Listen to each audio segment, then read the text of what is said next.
May, but doesn't. All right, I'm live. Hi, everybody. Dennis Prager here. I brought you some good news yesterday.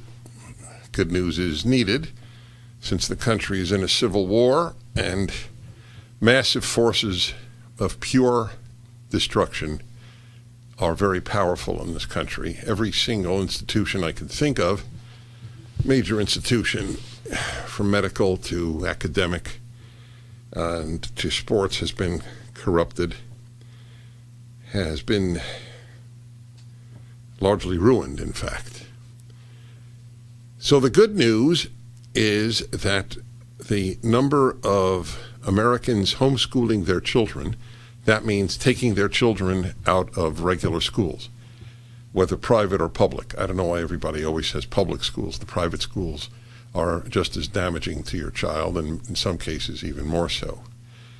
Not to mention the amount of money you're paying to have your child damaged. And I mean damaged. I never exaggerate, ever. I consider it a sin. That's why I've been on radio for 38 years. Okay, I may say something mistaken, which, by the way, I did yesterday. I said something mistaken.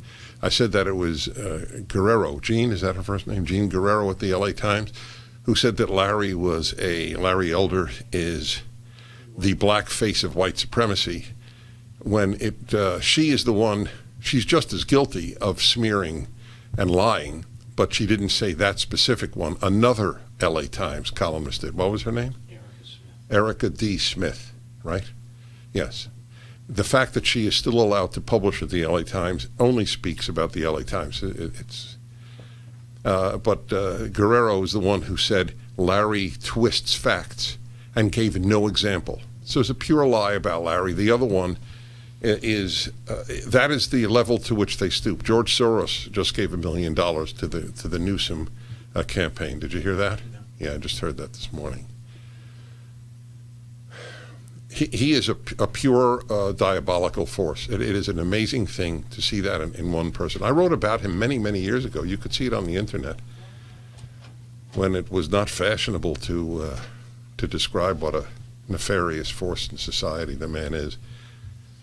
It is almost impossible to know what positive he stands for. But I don't know what positive the left stands for. You just destroy. But we're going to get to the homeschooling in a moment. Last night, I interviewed, at a fundraiser for PragerU, I interviewed a North Korean woman who just got her degree at Columbia University, escaped the large concentration camp known as North Korea. And it was riveting, just riveting. And she comes to America. It's very rare. She said, I think only 200 people since the Korean War have come to the U.S. from North Korea. And she says at Columbia, she heard America attacked more than she did in North Korea. I believe her. She's befuddled that people speak of being oppressed in this country. They literally don't know what oppression is. Blacks are oppressed, women are oppressed, Hispanics are oppressed, Asians are oppressed. Every non-white male is oppressed. The best thing you could do is take your kids out of school and school them outside of the schooling process, unless you have a wonderful school. If you have a wonderful school, then this doesn't apply. But the number of schools that actually teach facts, that aren't there to indoctrinate your children, that actually call your children boys and girls. You know how many schools do not allow that? They want the teachers to call their students students because they don't believe in a binary notion of sexual identity. The best thing you can do, you know it, but something stops you, which is what I want to talk about this hour. I want to address grandparents. A lot of grandparents have more money than their children. First of all, they have almost no expenses compared to the children. It's a very good chance that their mortgage is paid off. They certainly don't have tuition for their children. They don't have room and board for their children. unless your child's in Antifa and lives in your basement. And so they don't have these expenses. And they have savings.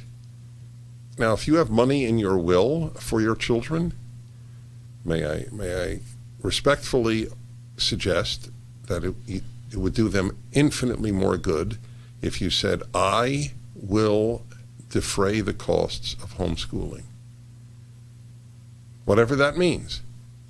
It might mean that if one parent has to work outside the home less, you will supplement their income, whatever it might mean. The help you could offer in saving America and saving your grandchildren, the very few grandparents in American history have had the chance to save their grandchildren as you do. It's a puzzle to me, and I'm devoting the hour to this subject. What stops you? Please call. I need to hear this. I'm not even sure I'll have a solution, but we need to hear what stops you from homeschooling your children. Now, if you believe that your child's school is doing a wonderful job, that it really is history, that the United States was founded in 1619 and had the American Revolution in order to preserve slavery, that was the reason to rebel against Britain. If you believe that, if you believe it's a good thing for children to have a man in a drag come in for a drag queen story hour, if you believe that the United States is to be seen through the lens of oppressor and oppressed, then of course you want to keep your kid in school. But if you don't believe that, and you want your kid to actually be happy and non-jaded and respectful and kinder and committed to truth, you want to get your kid out of that school as soon as possible. Oh, not to mention, you don't want your kid to wear a mask all day. In a completely unscientifically based policy that just hurts children. So here is my question to you. What stops you from homeschooling your children? Not only will I not argue with you, I'm asking you to tell everybody so that we can address the issue. Nothing Americans could do would help this country as much as taking their kids out of the schools of America. Nothing. It can be done tomorrow, and it would shake up society. The teachers' unions have only they have two interests: ruining the country and making money. They have no other interest. The last interest of teachers' unions are students. The last. They have contempt for your children. Most teachers have contempt for your children. Some don't. You know it's true. It's painfully true, but you know it's true. What was the head of the LA Teachers Union? We quoted her from what magazine? LA Magazine, yeah. In which she said, it was a good thing what happened last year to your kids. They learned resilience, and they learned the difference between a riot and a protest, and they learned the words insurrection and coup. This is the head of the LA Teachers Union. There was literally nothing to the left of the LA Teachers Union. Nothing. I don't know what position there would be other than the nationalization of all private property and entrepreneurship in the country. That's the only position left. But if they had the power, they would probably do that as well. You send me an article I'm looking at. By the way, you call in now, 1-8-PRAGER-776. What prevents you? Oh, I have one other question for you to call in on. If you were hesitant and did finally pull the plug on the school that your child goes to, How did it turn out? That's the other side of the question. This is the most important subject right now. Closing down most of America's schools. They are ruining your children and this country. It's a pretty big topic. 1-8-PRAGER-776.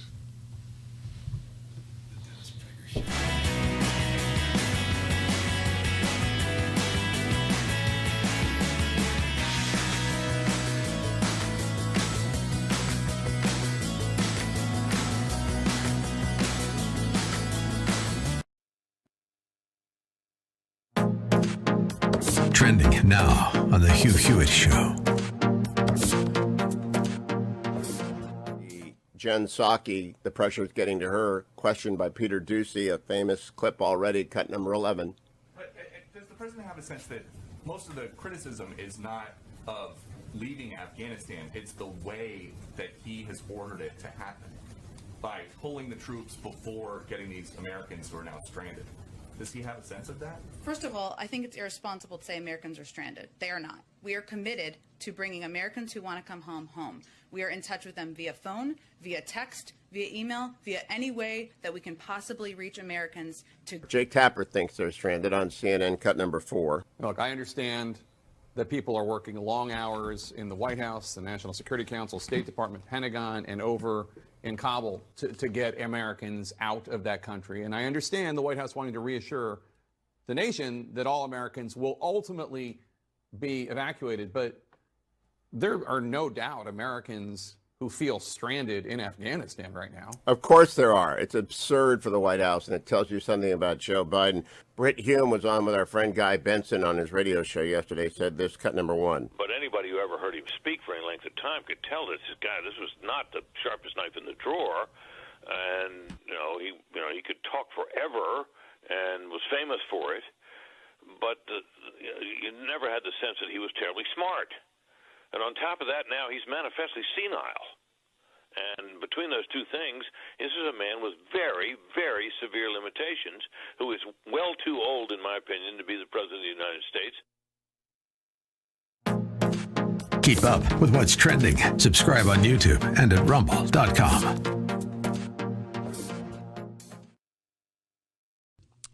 Don't you get tired of commercials screaming at you to buy gold now with inflated promises on future values?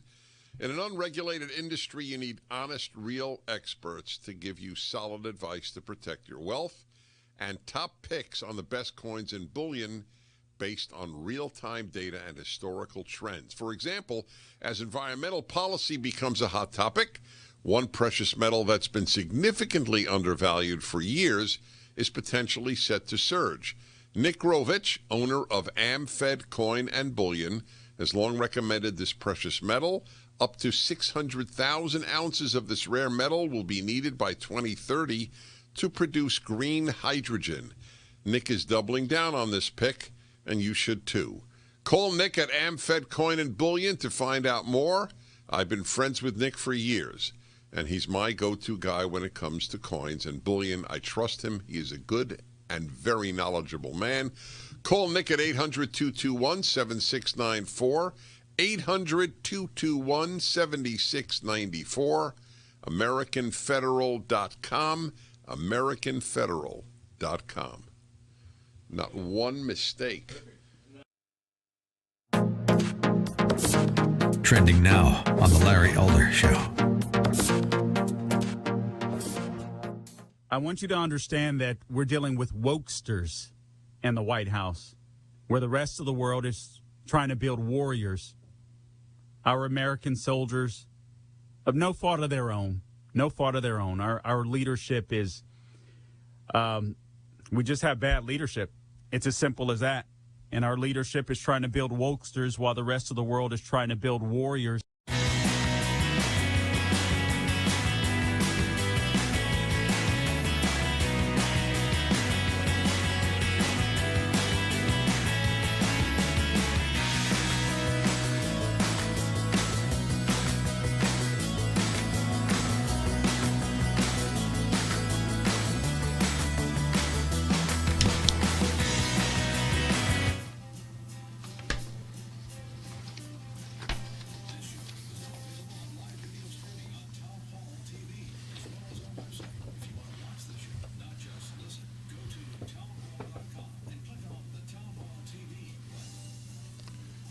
I'd like to remind you of a magnificent organization fighting for small business in America.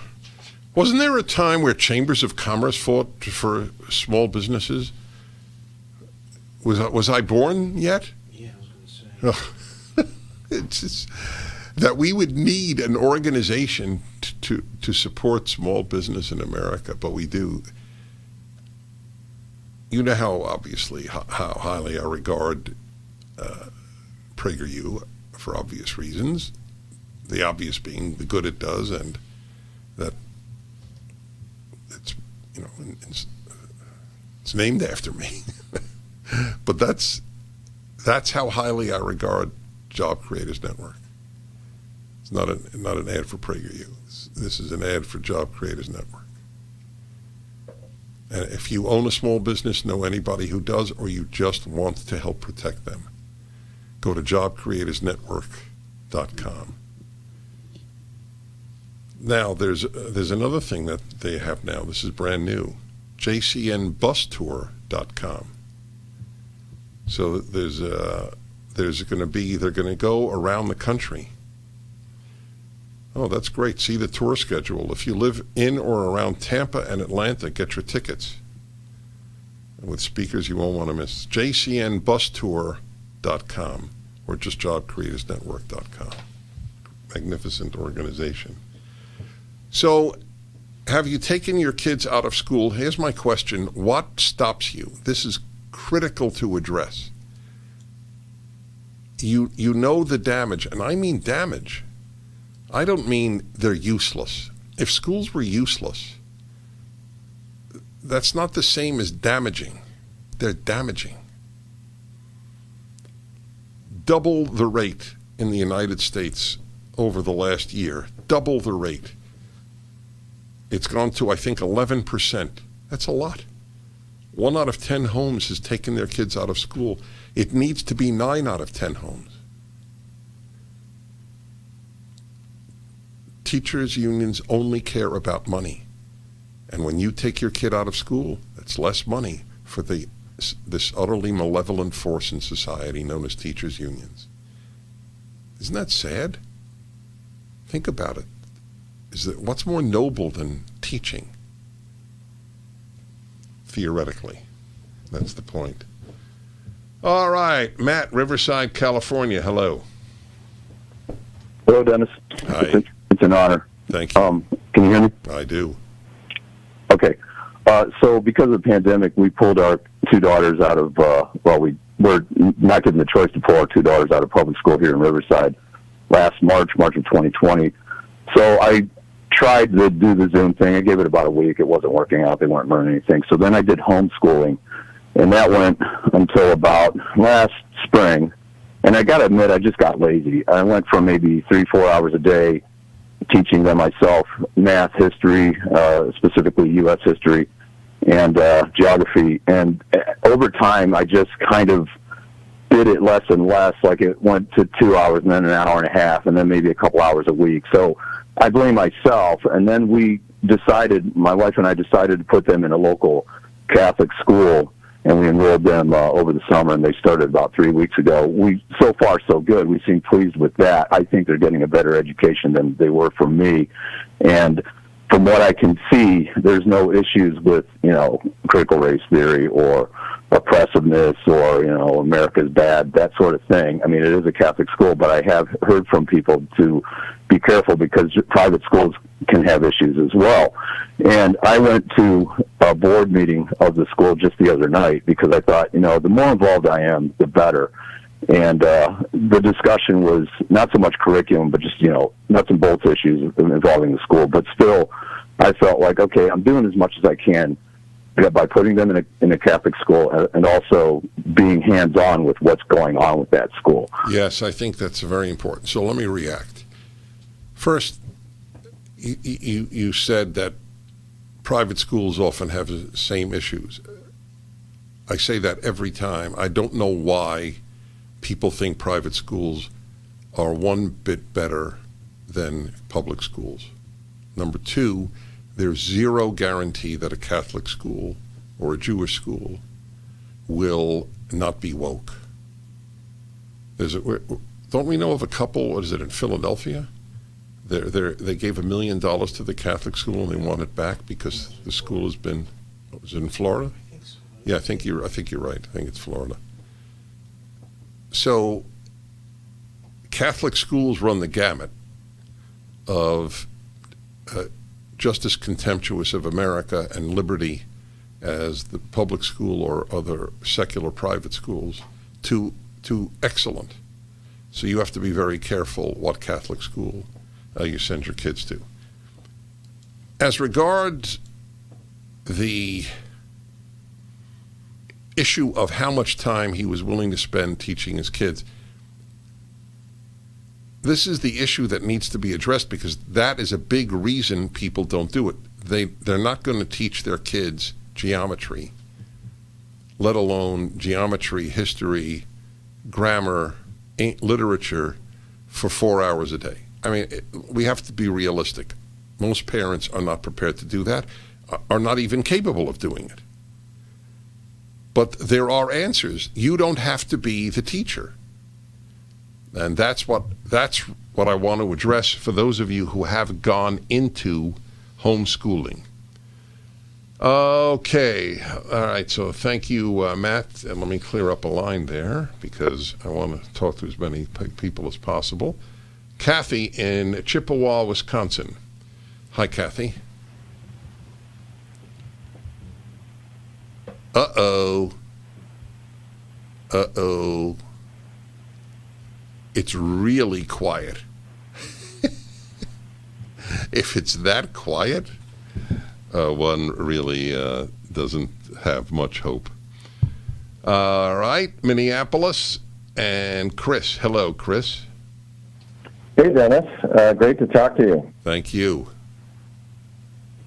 So we actually, we're a little farther down the road than most people you're talking to. Our kids are grown, and we started homeschooling them in the early 2000s. And not primarily because of values, but because of our son's learning style, they just weren't willing to teach him, even though he tested the highest in his class for the high potential testing.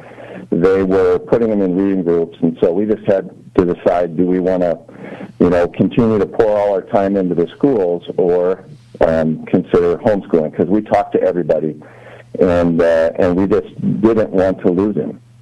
And so my wife decided that she would give up her $100,000 plus year job as a consultant to stay at home with the kids and homeschool them rather than going back to work. Well, I want to talk about that. Back in a moment.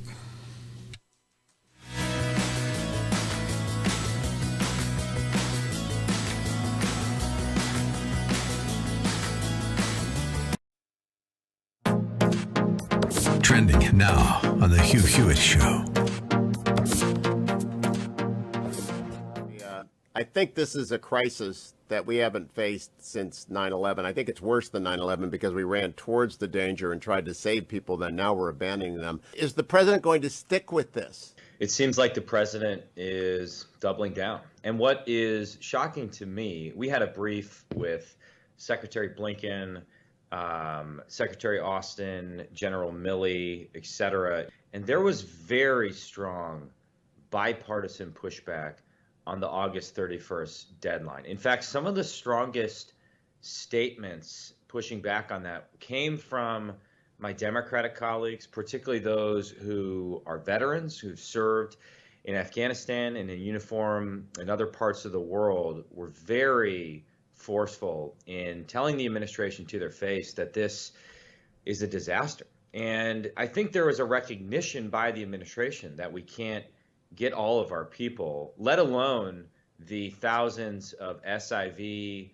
applicants out. And yet a few hours later, the president of the United States went on TV and doubled down on the August 31st deadline, which is completely arbitrary, or let me rather say is solely intended to get us out before September 11th, 2021. And as we've discussed before, Hugh, whoever in the White House decided it would be a good idea to try and get everyone out by September 11th, 2021, and thinking that that would be some positive PR win for the United States should be fired, because that's a huge, huge propaganda win for the Taliban.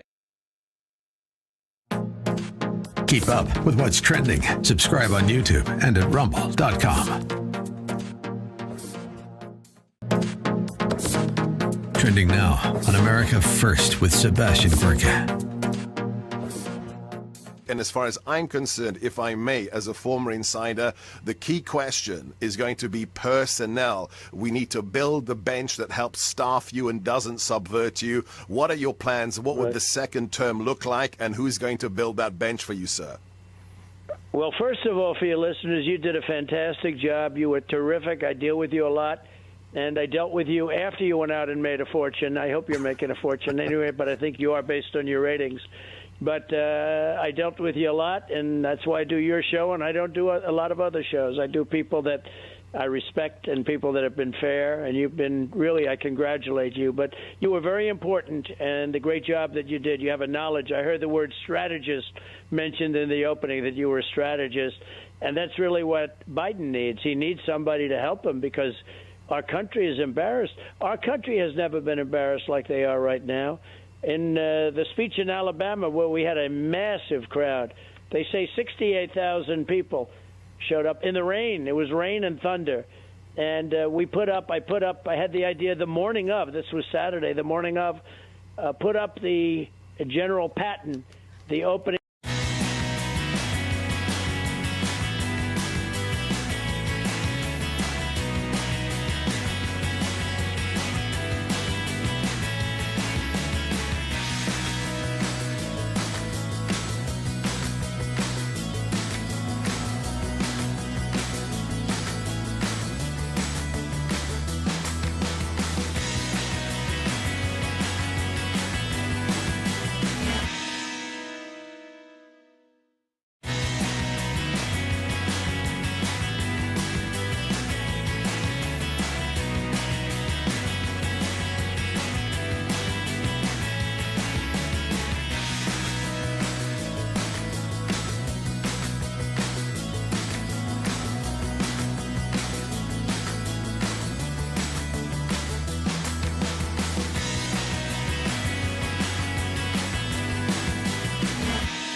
Hello, my friends. I'm Dennis Prager, devoting the hour to a subject that does not have anything that can be said to be more important. There may be things equal to it, but there's nothing more important. Take your kids out of most American schools, or your kid will likely be ruined, certainly not helped. And that is the fastest way in which we can begin to undo the damage of the left to this country and its children. So the question is, what prevents you from homeschooling your child? Certainly the last call might serve to prevent some people from doing it. I don't think you need to be your 4-hour-a-day teacher of your children of every subject. There are homeschool groups where others do the teaching. Homeschool doesn't mean that your kid is at home all day necessarily. The homeschool kids that I know not only were not home every day, they were often in England or Africa or somewhere else on some trip, learning about the world. Okay, let me take more calls. This is really important. Los Angeles, Victoria, hello. Yes, hi, Dennis. It's a pleasure to talk to you. We've met in the Accidental College. My husband finished law school, and you had a speech there, so it was a pleasure seeing you. My 2 seconds background. I'm coming from Ukraine, so everything is very academic, and my background is very strong on math. So when I started school, see the kids going to schools, everything now is play-based, and for me it's kind of not natural. And then when I see what they're teaching, it's very sickening. So one of the kids went to Jewish school, preschool, and she came out from kindergarten class from there, knowing math of the first grade and knowing how to read. And she went to elementary school in Los Angeles, and she was not challenged at all. She was telling me after the second or third grade, Mommy, I'm bored. And I didn't know what to do about it, so I kind of went along with the school, tried to talk to the teachers, and they said, oh, you can go online and teach them some things. And I said, but you have to give her a little bit something to take it home. She doesn't mind doing it as long as you kind of give it to her and say you can do greater. Nobody cared to do that. Then she went to middle school, and she was bullied, so I took her out of school for a couple of weeks, but I wasn't ready to homeschool her. She was begging me to homeschool. She was saying kids are very mean. Teachers don't care. They're saying you're lucky that we even teaching you for the salary that we're getting paid. And gay and lesbian clubs on the breaks, and that's in middle school. So she's telling me, Mommy, what kind of school when the kids are 11 years old giving this kind of clubs? She was very uncomfortable with this kind of stuff. But she was depressed during the time when they were studying at home last year. So I put her back to school because I thought at least she has a chance to see her friends and get a little bit better. But she went back to school this year, and she's saying they have murals in the middle school about male, female, transgender, bisexual, whatever sexual, I don't even know. There are a bunch of the signs, and it's literally colored on the walls of the school. It's not just the painting there. It's engraved there. And she goes to English class, and there's a sign saying that we're welcome all the you're free to be here if you're transgender, if you're lesbian, whatever, instead of giving the sign of Shakespeare or some kind of something with the English. This is just very disturbing. So she's asking me to take her out of school, and I'm worried that she's super smart. She literally could go to Harvard because she's that smart. And I'm worried that if I homeschool, even if she can do homeschooling at home and studying at home, I'm worried about the mental state, that she's kind of alone, and I haven't done ever homeschooling myself, so I'm very much in the school background, so I don't know how to do it. So what did you end up doing? Right now, she's back to middle school with the mask and monthly and weekly swaps, so she is back in school right now, but I'm basically 99% getting her out. I'm just looking for the right way of doing it. Okay, all right. It's a very...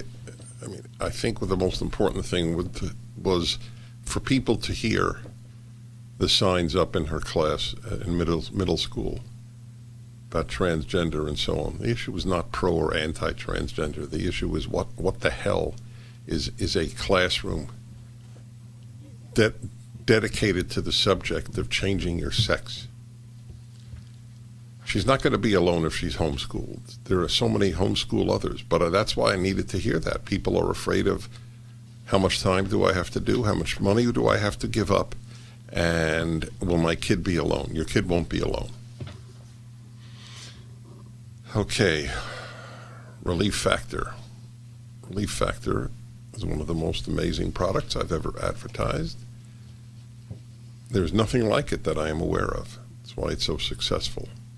If you have joint or muscle pain, they have a product that works so fast that they tell you if it doesn't work in just 3 weeks, it probably won't work. So they give you a 3-week price. Doesn't work, you cancel your order. For $19.95 plus shipping, you can try it for 3 weeks. Take it as directed. It's very important. And it works.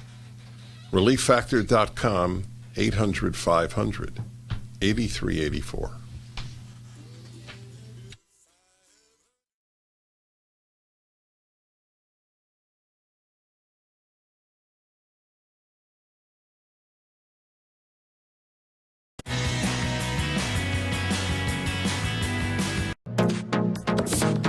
Trending now on America First with Sebastian Gorka.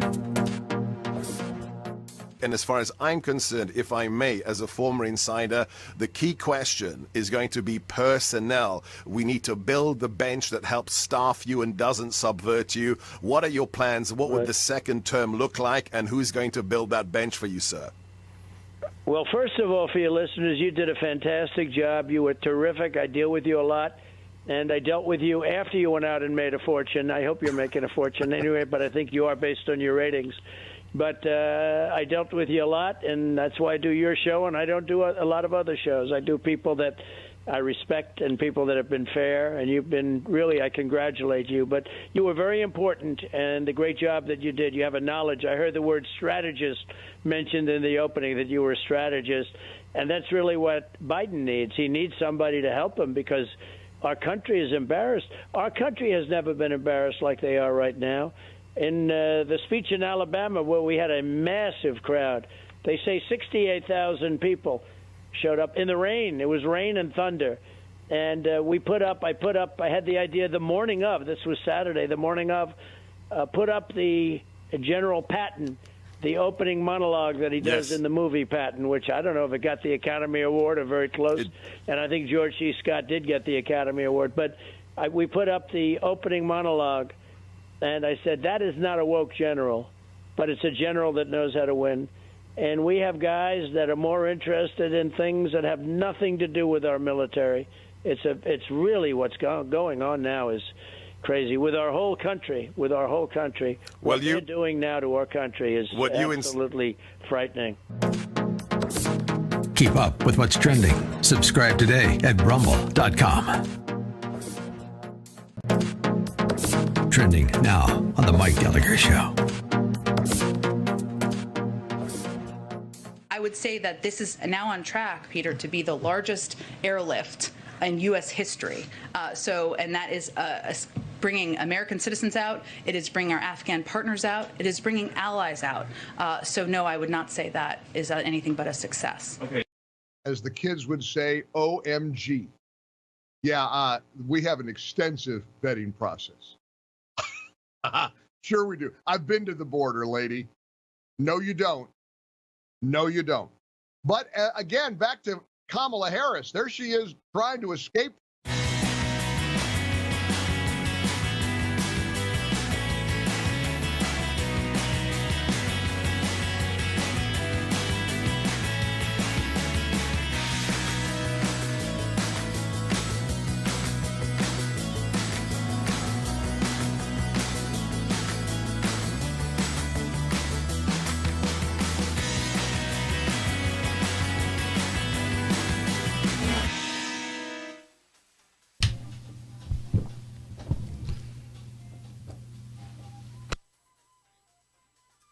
All right, everybody. Dennis Prager with you.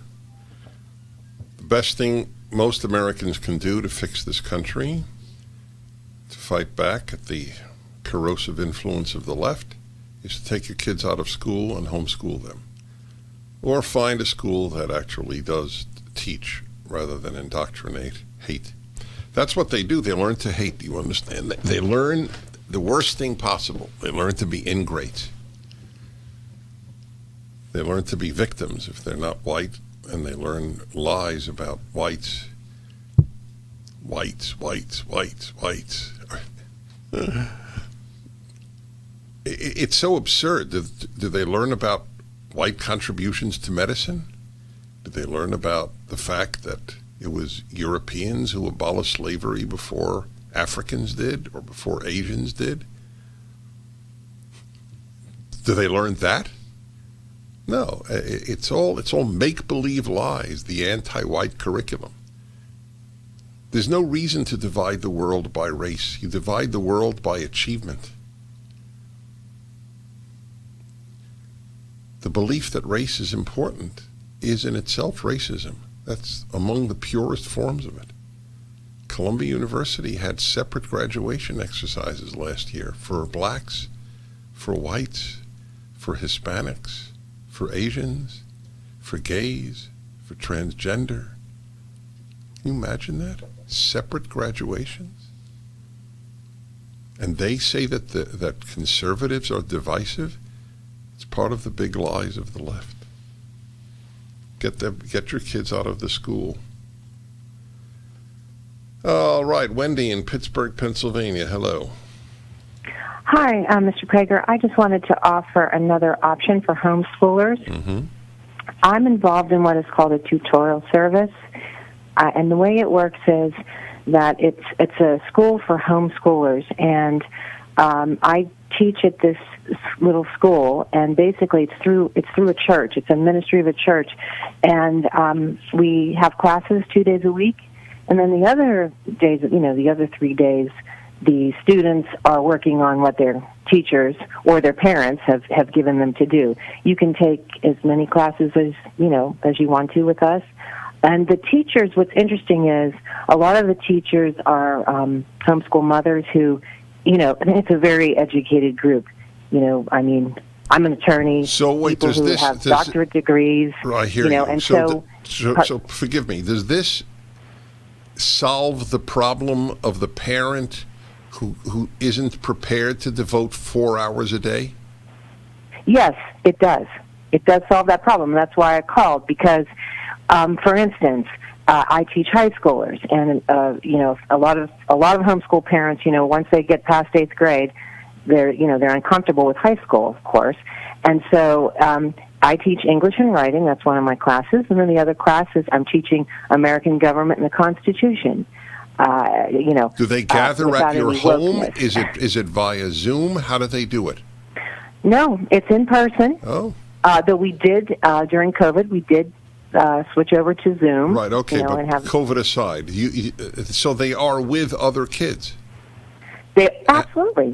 So the parents are in effect does social events. So they do social events. Right. I know that exactly. So the parents are in effect sending their kids to school. But it's a homeschool they're sending them their kids to. Yes, and of course, you don't have to ascribe to this, but of course we teach her biblical worldview that is in accordance with the line of the church. Anybody can come to it, but you have to understand the where it's coming from. I get it, but I am sure that every city has this, and that there would be a secular equivalent or religious based. I have zero problem with the religious based, even if it's not my religion. I don't see why that's an issue for my child. I am Jewish. I am a religious Jew. I would rather my child have that tutorial service than go to half the Jewish schools in this country, which are completely woke. I care about my child's values. I'll handle the theology at home. I have more in common with a Christian conservative than with a radical Jew. And a Christian has more in common with a Jewish conservative than with a radical Christian. I mean, this is so obvious as to not be even controversial. And by the way, it's one of the only things where left and right can agree. Whom do you have the most in common with? Members of your own religion or members of your own values? Right? It's about as clear as it gets. Well, I was knocked off AP here, which is, shall we say, not a shock, but it is a nuisance. I can't take calls now, unfortunately, my friends. So, Sean, you'll just have to pick a nice call and tell me who it is, because I can't. It's very sad. Emily in Maryville, Tennessee. Hello. Hello, Dennis. How are you? I'm well, thank you. Oh, wonderful. So my husband and I were both homeschooled, and I feel that the greatest gift that my parents gave me in homeschooling me is how to teach myself. And I try to think of homeschooling as kind of a launch pad for living life. We are homeschooling our children now. We're really just getting started. Our oldest is only 5, and actually last year we moved from Oregon to Tennessee. We left all our family, and we're starting new here. So it's worked out. Yes, gratefully, we couldn't be happier to be here. Yes, no, that I believe. Oregon to Tennessee is like going from the Iron Curtain to Liberty. Any move from the West Coast is. We'll be back in a moment.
Trending now on the Dennis Prager Show.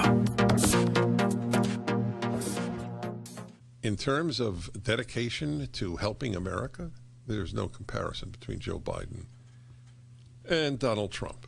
Donald Trump really, really, really wanted to help America. Joe Biden does not.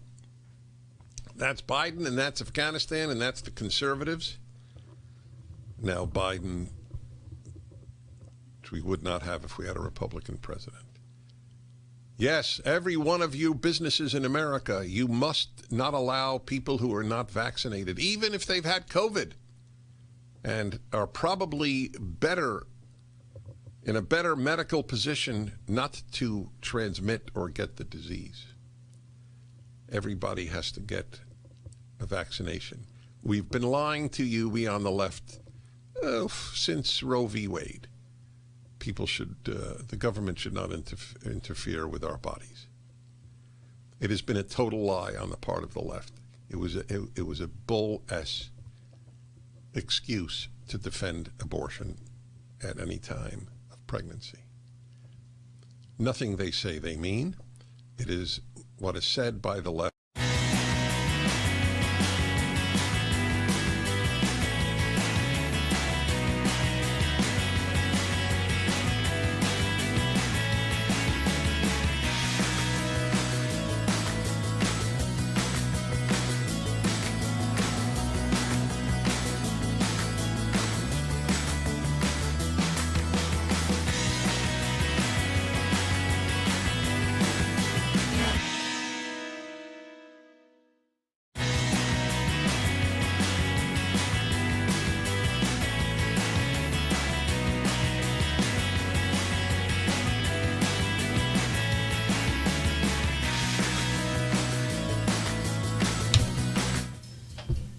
Boy, I tell you, this is important stuff.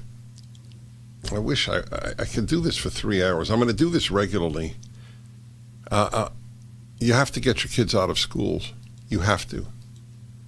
By the way, increasingly, people don't give a damn if your kid went to college, let alone what college your kid went to. I would say Harvard and Stanford, MIT continue to have prestige. Nothing else does. When I hear a kid went to Yale, I assume he's a fool. I know that there are people who go to Yale who were not fools. They've somehow, either they were inebriated for 4 years or they had very strong convictions in the other direction. But I assume Yale will make you stupid. Look at the video of Yale students cursing their professors. It went viral. All right, let's see. Let's take a negative call, just so you'll know I take everything that comes in. Mike in Chicago, hello. Hey, how are you? This is such an honor to speak with you. I really appreciate you taking my call. I was homeschooled. This was back in the 90s. All the homeschoolers I knew were kids who were very gifted, and where, public school or even private was slowing down their academic achievement. But it seems I'm one of 5 kids, and my parents kind of lost the vision, and I'm the only one of my siblings that has even a high school diploma, or actually I went back to get my GED. And 2 of my siblings have, one has 5 kids, the other 6, and they're headed down the same road where, once they get to be high school age, they're just kind of on their own, and it's going to, working at fast So food what places. happened? Your parents sort of lost interest in the homeschooling project? Yeah, it's sort of lost interest. Weren't going to, any networking. I don't know if there was a whole lot of that back in the 90s. My dad was all right. working I got to let you go because of time. But yes, look, it can go wrong. But the odds are overwhelmingly good that homeschooling will work, and the odds are overwhelming in the opposite direction at a regular school. It will hurt your child, their values, their innocence, their love of this country, and often their love of you.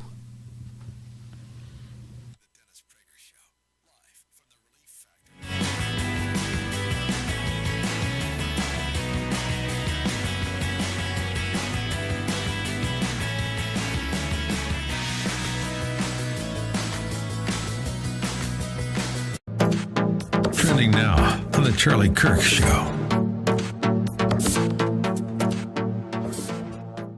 Afghanistan continues to be a mess, and Americans are stranded in Afghanistan, and our government is uncertain what to do. We have some exclusive frontline updates from Afghanistan to share with you, including how private contractors and private citizens are stepping up and doing the job that our government refuses to do. And also, we're going to go into great detail all of the weapons that we have left behind in Afghanistan. And it's not just bullets and guns. It is some of the most sophisticated, top-level weaponry. We're going to get into all of that and the cost associated with it. Keep up with what's trending. Subscribe on YouTube and at rumble.com. Trending now on the Hugh Hewitt Show. General McMaster and Secretary Esper are blaming you for the Doha agreement. They're saying that you empowered them. What do you make of these criticisms from General McMaster, who was your second national security advisor, and Secretary Esper? Yeah. These are 2 guys. I had great people in my administration, but those 2 were stiffs. McMaster was not a smart guy. All he liked doing was talking to the press, and I rarely listened to him, and then ultimately fired him. And Jesper, I called him Jesper because all he did was say yes. Jesper was like a little boy. All he did was say yes. No matter what you asked him, he was a lightweight.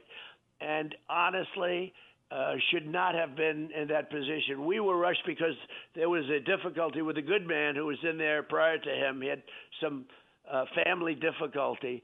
And I gave Jesper a try and put him in there for a short period of time. He didn't have what it takes. The men didn't respond. The men and women, the people within the military, did not respect him. And McMaster, all he did was like to write things and write books and complain. and he wasn't a smart person. Just so you understand, they're complaining about the agreement that I just talked about with you, which had strong conditions. And when the reason, as an example, I wanted to be out as soon as possible. We had to get out strong with all our equipment and no death. The reason nobody was killed in the last 18 months was because of what we did. Beyond the agreement was because of the relationship I developed with the leaders, and in particular with Abdul. Keep up with what's trending. Subscribe on YouTube and at rumble.com. Trending now on The Charlie Kirk Show. Afghanistan continues to be a mess, and Americans are stranded in Afghanistan, and our government is uncertain what to do. We have some exclusive frontline updates from Afghanistan to share with you, including how private contractors and private citizens are stepping up and doing the job that our government refuses to do. And also, we're going to go into great detail all of the weapons that we have left behind in Afghanistan. And it's not just bullets and guns. It is some of the most sophisticated, top-level weaponry. We're going to get into all of that and the cost associated with it. Keep up with what's trending. Subscribe on YouTube and at rumble.com.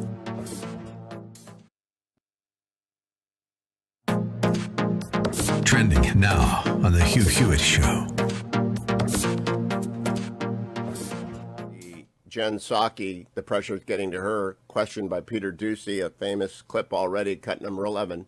But does the president have a sense that most of the criticism is not of leaving Afghanistan, it's the way that he has ordered it to happen, by pulling the troops before getting these Americans who are now stranded?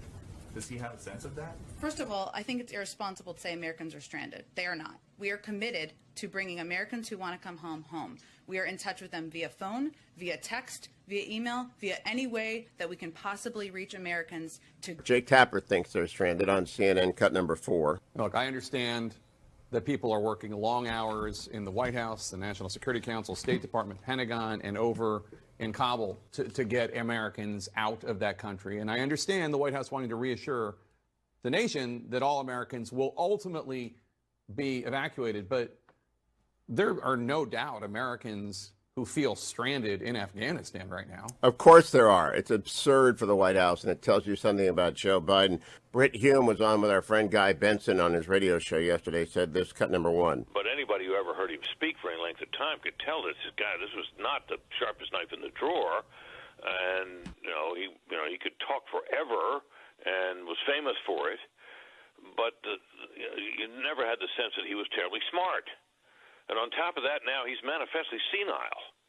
And between those two things, this is a man with very, very severe limitations who is well too old, in my opinion, to be the President of the United States. Keep up with what's trending. Subscribe on YouTube and at rumble.com.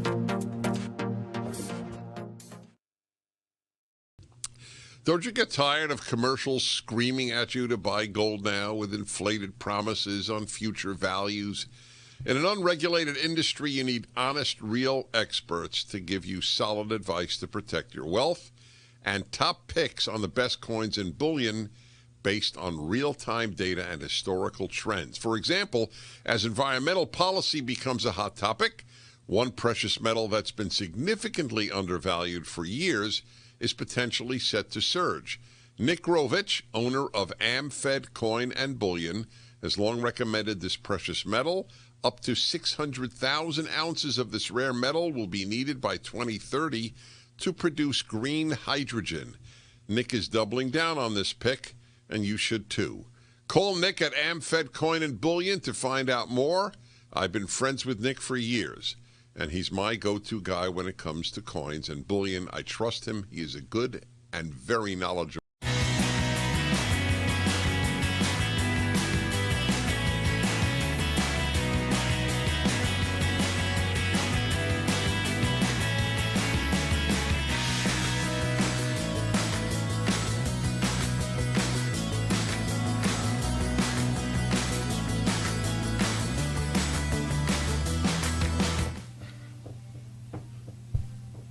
Hi, everybody. I'm Dennis Prager with a big smile on my face. I outwitted the misleading announcement. Okay, everybody. Dennis Prager here. Welcome to the show. I am honored, and don't always say that, to have Scott Atlas on. Former professor, chief of neuroradiology at Stanford Medical School, Stanford University Medical Center, to be precise, healthcare advisor in the Trump administration, and now a senior fellow at the Hoover Institution at Stanford. Dr. Atlas, welcome to the Dennis Prager Show. Oh, okay. Nice to be here. Thanks for having me. Where are you right now? In Northern California? Yeah, I'm in Palo Alto. Right. So I'd like to begin with your story, and then we'll go to COVID. So you were appointed during the Trump administration to what position? I was appointed as what was called special advisor to the president, and I was also then on the White House coronavirus task force, and I came there at the beginning of August of 2020, and I left at the end of November 2020. So just 3 months. 4 months, and it seemed like, 12 years. Multiples of that. Yeah, exactly. So why were you chosen? I was chosen because I was asked by the White House to help because I am a health policy scholar. I have been in health policy for 17 years at Stanford University. And I have prior to that, I have in concurrent, actually, a 25-year history of academic medicine, analyzing complicated diseases and figuring out what to do with them as the head of neuroradiology. But I was asked because I'm a health policy expert. And there were no health policy experts on the task force, by the way. There were people trained in virology, but that's a narrow view of what to do. That's one part of what to do in a pandemic. The idea of a pandemic management is to figure out what to do to minimize the damage, and the damages are not just from that single virus, as we now and we knew then, and that's why I came in, and that's why I was doing work on it. The damages are from all the things that are impacted by the policies that are directed at managing that single virus. Right. Well, my listeners are used to hearing that because one of my mottos in life is, as soon as you ask, what is the price, you have left the left. This is all common sense. It's common sense, correct. It is very obvious. It was always very obvious, but it was totally ignored and still is in our country. Right. All right, we're going to get to that. I want to stay with you. So why are you no longer affiliated with Stanford Medical School? Oh, well, I left Stanford Medical School after about 14 years as chief of neuroradiology and professor in the medical school back about a decade ago. Full-time, I quit. I was juggling two jobs. I was full-time in the medical school, and I was also working in the policy institute called Hoover Institution, and I had two offices, and it was very difficult, and I'm not a dilettante. I don't dabble in things, and I had a long career in medicine. I was visiting professor all over the world, including basically every top medical school in the United States. I had many, accolades. I'm not going to go into that, but the point is that I came to Stanford in 1998, but immediately started working on health policy because that was the era of managed care and its impact on technology-based medicine, which is what I do. And medical innovation was a concern. I did research on that. I started working at Hoover Institution on these issues. Single-payer health care became a topic of conversation. Obamacare became a topic of conversation before it was even instituted. I started working more and more on health policy. I was advising candidates, I was testifying in front of Congress. I was talking to public health agencies inside the U.S. government as an expert, and decided that I could no longer I had sort of done everything I wanted to do in my medical school appointment, and I thought, okay, I like new things and new challenges, and it's a lot more important to do things, in my view. There was nobody at the table talking about healthcare reform that knew anything about practicing medicine in a general sense. Almost everyone was a health economist. They didn't understand. They're very smart. They knew a lot. They know a lot. I work with them. They didn't understand how medical care was practiced. They didn't understand what sick patients, how much we rely on things like expensive technology, like MRI, which is my area, and other things, and medical devices. And they didn't understand how to talk about healthcare outcomes in the diseases. That's what's important in medical care, one of the many things, but it's very important. So I quit the medical school in 2012 completely. Even though I was already working at Hoover, in 2012, I said, listen, I've done everything I can in medicine. I was offered an endowed position. That means a named, funded, full-time, tenure equivalent position at Hoover to go full-time if I wanted to do it. And I want to do things in a very serious way. So in 2012, I left the medical school. I got you. Asked me to stay 50-50, 20-80, whatever it was. I decided I'm going to devote myself to healthcare policy completely. All right.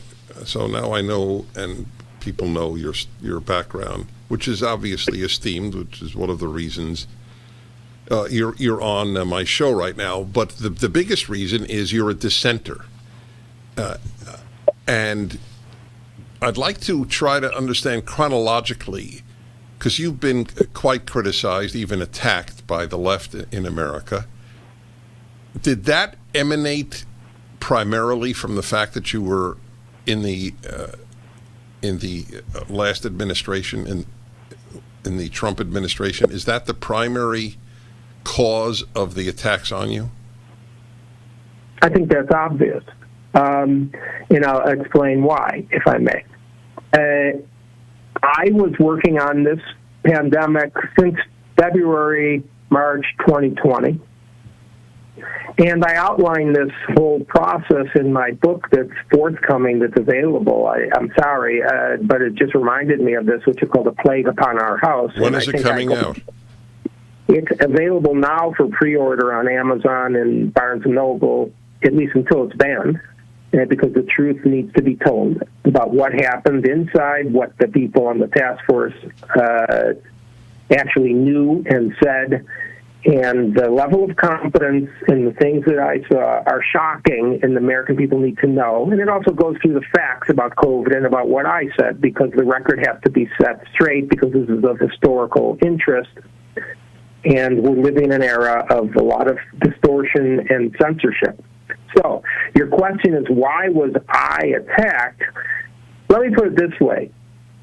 I said the exact same things verbatim since last March, April, May of 2020, and then subsequently when I entered to help the president, to help the country in the biggest healthcare crisis in a century, which anyone should do if they're asked by the President of the United States. And if you don't, there's something wrong with you. In a serious way, I think you have to look at yourself in the mirror, no matter who the president is, if you're not going to help. Regardless of that, I said verbatim and was in consultation with some of the world's top epidemiologists and medical scientists, and including two at Stanford, John Ioannidis and Jay Bhattacharya. We said the exact same things. We said them almost verbatim. I spoke to these guys and still do almost every day, every other day, as I do to other people across the country.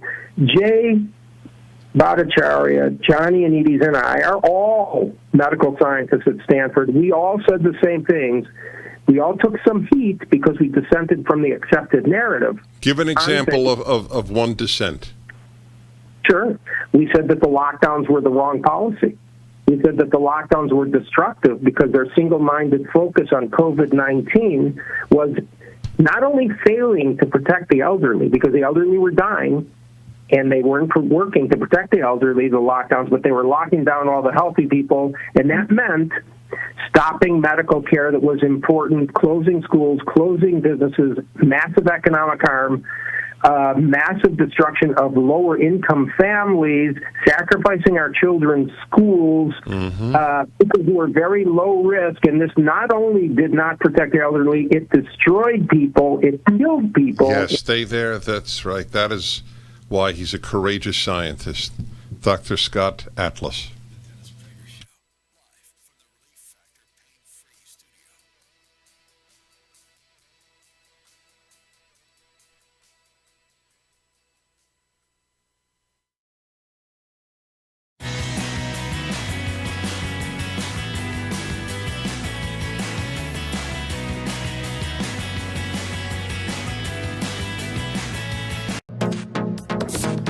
Trending now on America First with Sebastian Gorka.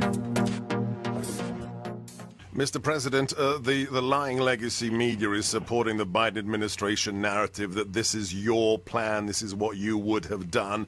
It is clear you've just communicated you had a conditions-based withdrawal plan. You would have kept Bagram. What would you be doing right now if you were the commander-in-chief? If one U.S. citizen were hurt in Afghanistan, what would your response be, and how would you use our special forces? Well, we're in a much worse position right now than we were. When I had it, it was absolutely, we had it so locked down, we would have been able to leave so easily. And so, I mean, it would have just been a beautiful process. And then the only question was probably you bomb the bases, because why should we give those bases to others? So we would bomb the hell out of the bases, the various bases, other than Bagram, which we would have kept.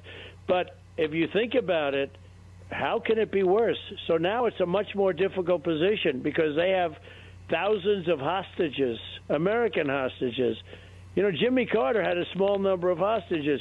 Now they have thousands of American hostages, so it's much different. I would absolutely have a plan, but I don't want to say what the plan is because I think it would be inappropriate. But the idea that you would be taking orders from the Taliban like Joe Biden is? Ridiculous, because I dealt with Abdul and everybody else, and we were totally in charge. And they would have never come in. They wouldn't have even tried to come into Kabul, even though Ghani, I always said he's a crook, 100% crooked, a bad leader, but a crooked guy. And he had the United States Senate wrapped around his finger. That was his only strength. Keep up with what's trending. Subscribe today at rumble.com.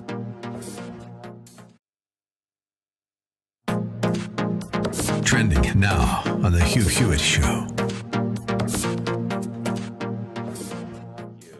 Whoever in the White House decided it would be a good idea to try and get everyone out by September 11th, 2021, and thinking that that would be some positive PR win for the United States should be fired, because that's a huge, huge propaganda win for the Taliban. And now it's also put us in the practical position on the ground of being entirely dependent on the largesse of the Taliban to get our people out. And I guarantee you, we're going to leave thousands of people behind. And that's unacceptable for the United States of America. Congressman Gallagher, I'd like to point to two lies. The first lie is that we were obliged to leave by May 1. The Taliban broke the agreement at least as early as March when they attacked forward operating base Chapman and wounded 7 Americans. So they violated the agreement. We're already beyond the May 1 deadline. There is no agreement, and there is no need to go. Secondly, there's a terrorist threat.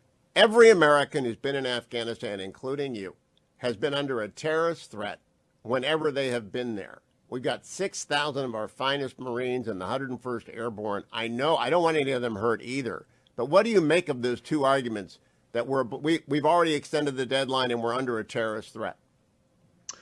Well, of course, the Doha Agreement was conditions-based, and one of the conditions was that the Taliban not allow al-Qaeda to operate from their territory, and of course they did. I believe even the UN pointed that out at one point, and if you don't think that's true, then there's evidence in the form of the fact that we've killed al-Qaeda operatives.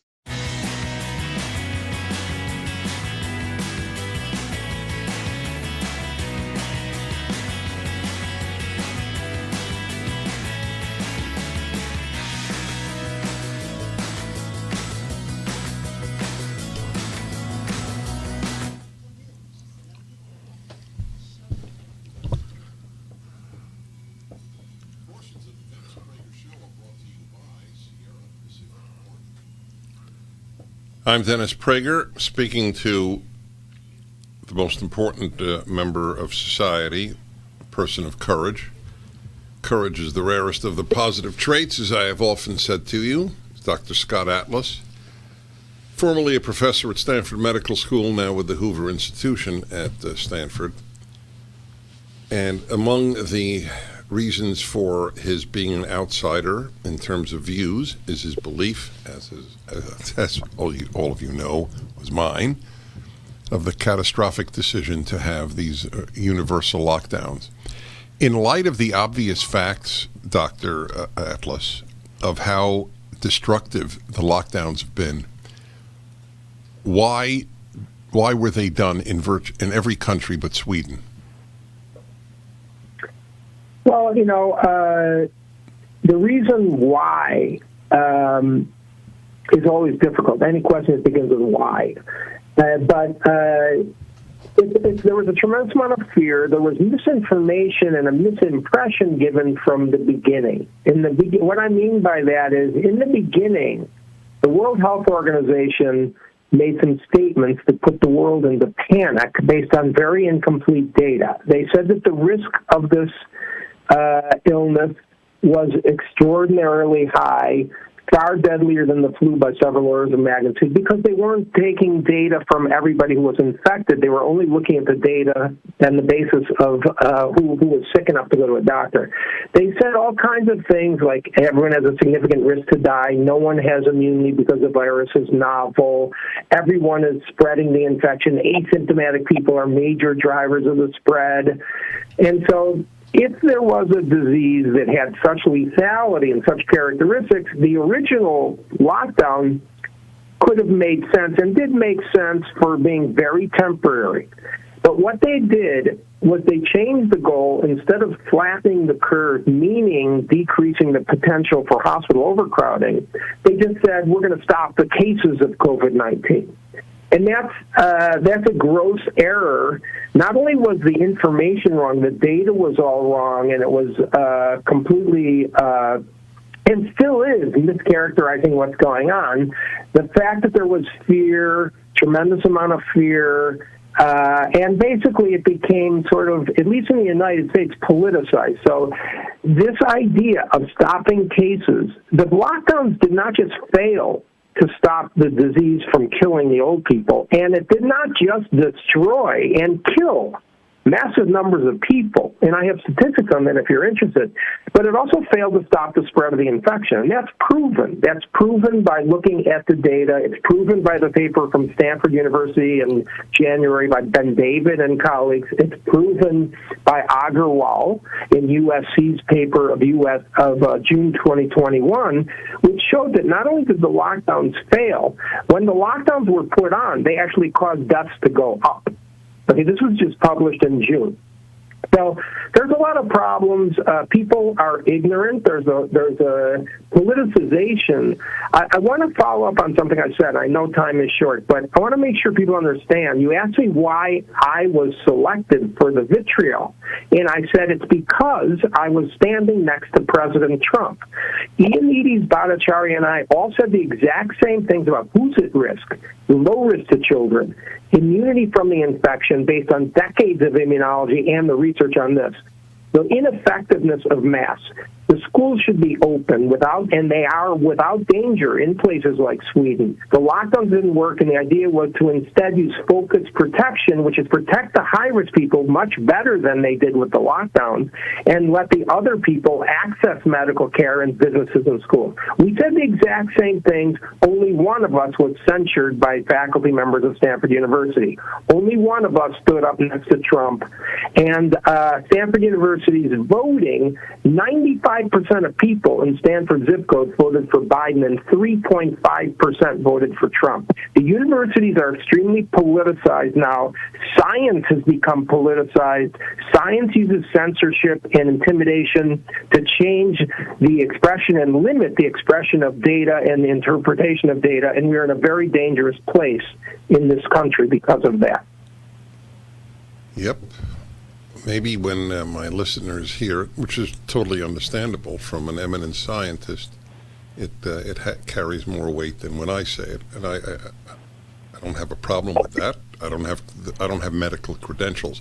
I don't think you need medical credentials to come to your conclusions. I think you need an honest look at what has happened, the damage done to children, the suicide rate, the drug addiction rate, the depression rate in virtually every country as a result of all of this. It's astonishing to me that this is a non-issue. So you said masks are ineffective. How do you explain the mask fetish? Okay, what I mean by masks are ineffective is that general population masks do not protect people from the disease. That's proven. It's proven by the Denmark study, which is a randomized, excellent study using high-quality surgical masks in more than 6,000 participants. And they showed that not only did mask wearers have no significant decrease in the amount of infection they got, all proven by testing, but it didn't stop the spread of the virus to people wearing masks from this virus or 11 other viruses that were tested, including influenza. And this has been known for years. This has been proven with influenza already. The virus spreads by breathing. Masks are protective in an operating room when I've done hundreds of medical procedures because it stops bodily fluids like spit, sneezing, or blood from going into your face or from your face into a surgical incision. That's not how this virus spreads. It spreads by breathing. So the fetish on masks, I don't know if it's a fetish. It's an obsession, certainly.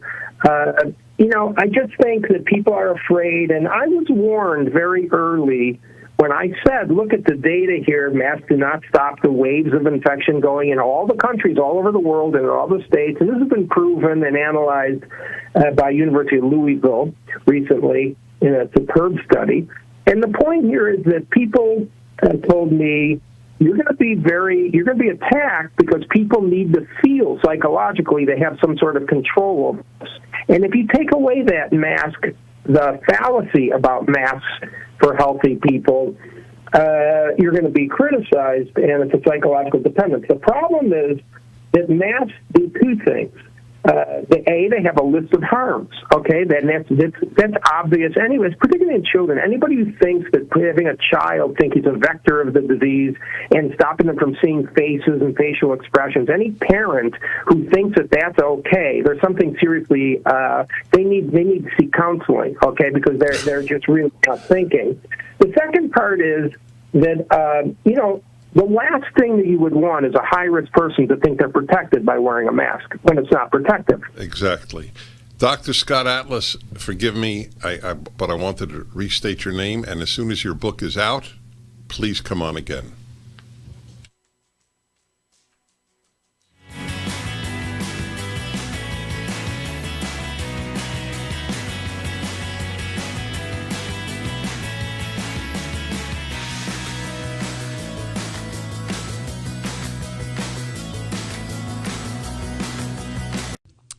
Don't you get tired of commercials screaming at you to buy gold now with inflated promises on future values?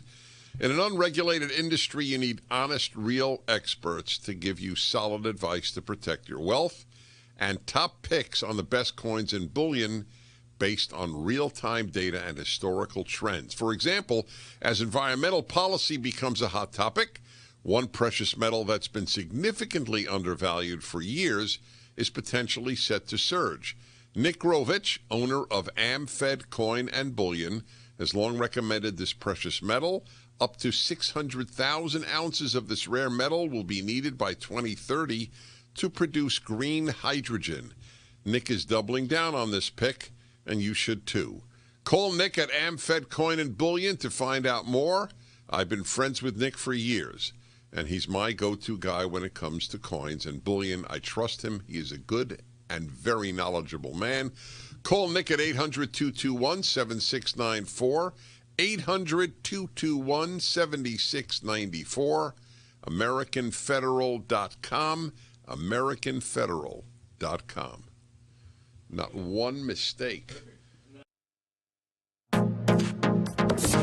Trending now on The Larry Elder Show. I want you to understand that we're dealing with wokesters in the White House, where the rest of the world is trying to build warriors. Our American soldiers, of no fault of their own, Our leadership is, we just have bad leadership. It's as simple as that. And our leadership is trying to build wokesters while the rest of the world is trying to build warriors, because places like China, places like Russia, perhaps now even Afghanistan, obviously they don't have the resources to do so. But these other places want to be number one, China specifically. So while they're looking to build their militaries and to strengthen their militaries, we're looking to brainwash ours. And it's a sad commentary, but I want you to understand what we're dealing with. If we can't count on the Biden-Harris administration to conduct even a safe and orderly troop withdrawal, or leave just a small residual amount of troops behind to keep the country stabilized, what else can we not count on from the Biden administration? Look at our open borders. Do you really believe that the Biden administration will be able to fix the borders, perhaps even wants to fix the borders? I don't even believe they want to fix the borders, frankly. I don't think there's any doubt about it that the vast majority of us wanted to get out of there. No one wants our soldiers to go to war in perpetuity. But I don't believe in handing our soldiers a loss. I don't believe in doing that. I believe that if we send our soldiers to war, we need to send them to war to win. Keep up with what's trending. Subscribe on YouTube and at rumble.com.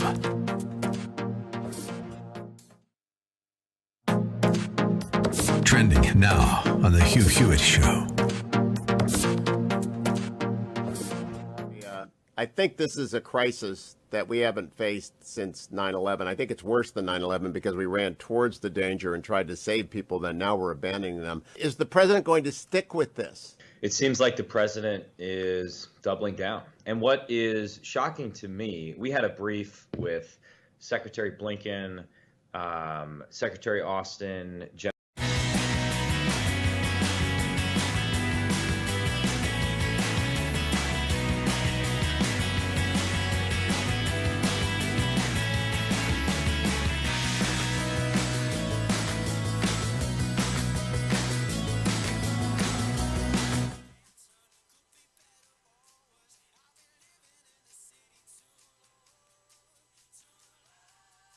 I'm Dennis Prager, ESPN.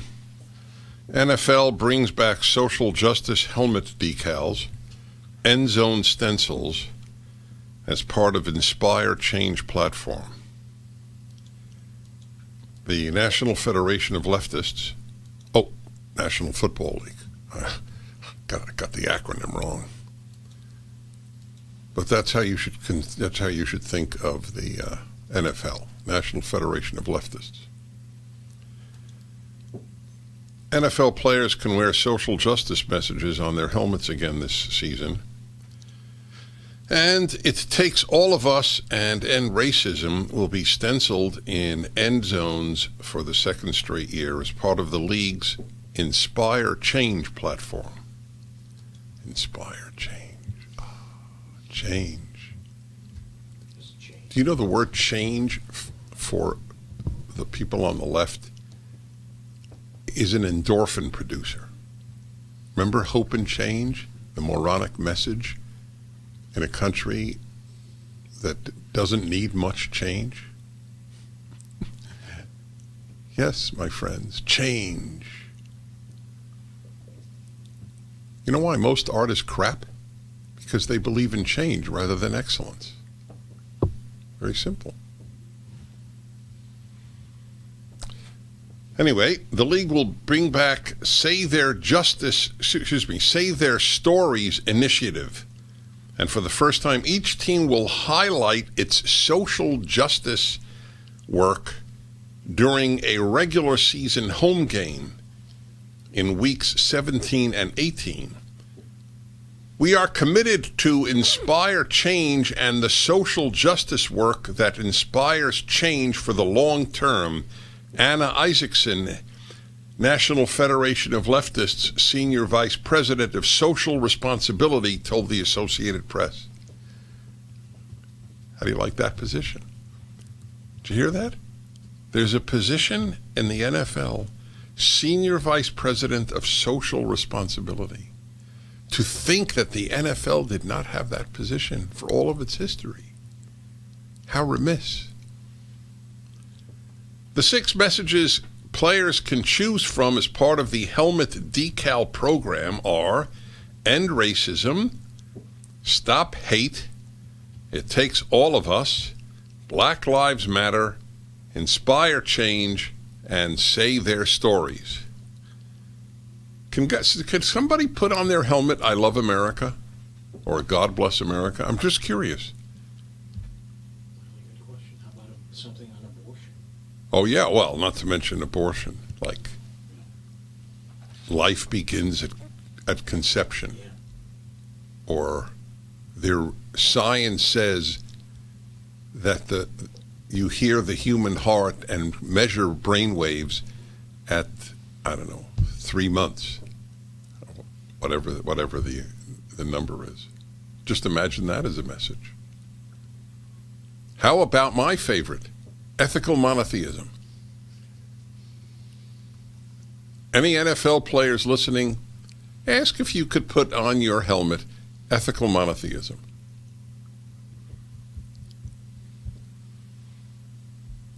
Or what we should have. It just occurred to me, we should have a contest on my show. What would be the message? It has to be a few words to fit on a helmet. What would be a message the left most hates, meaning the NFL in this case? What would they most find offensive? So let's see. How about this? America is a good country. Would that drive them crazy? Or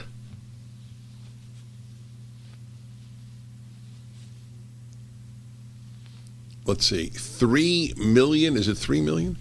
3 million black Africans have moved to the United States for freedom. Maybe it's too many words.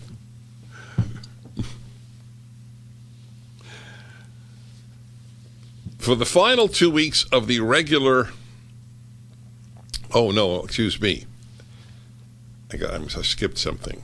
The end zone stencils will be placed on the field for all clubs in all home games,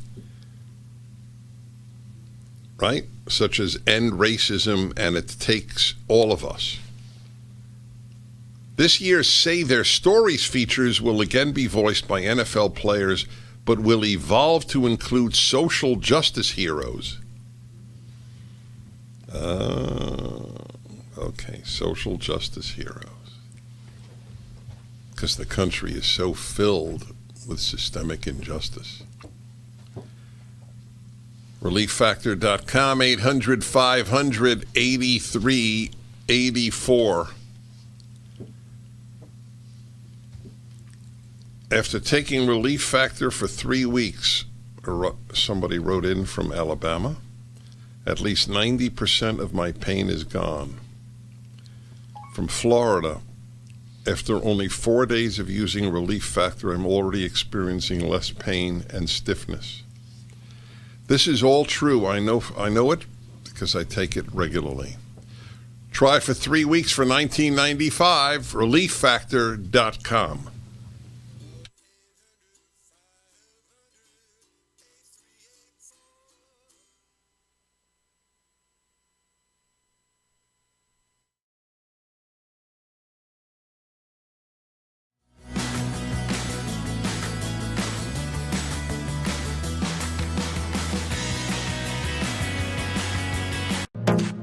Trending now on the Charlie Kirk Show. How is it possible that Joe Biden let this happen? Was this intentional? Did he want our enemies to have it? It's hard to believe that incompetence could possibly let this happen. Jake Sullivan, the highly unimpressive person who's never done anything useful in his life, says we don't have a complete picture, obviously, of where every article of defense materials has gone, but certainly a fair amount of it has fallen into the hands of the Taliban. And obviously, we don't have a sense that we're going to be ready to hand it over to us at the airport.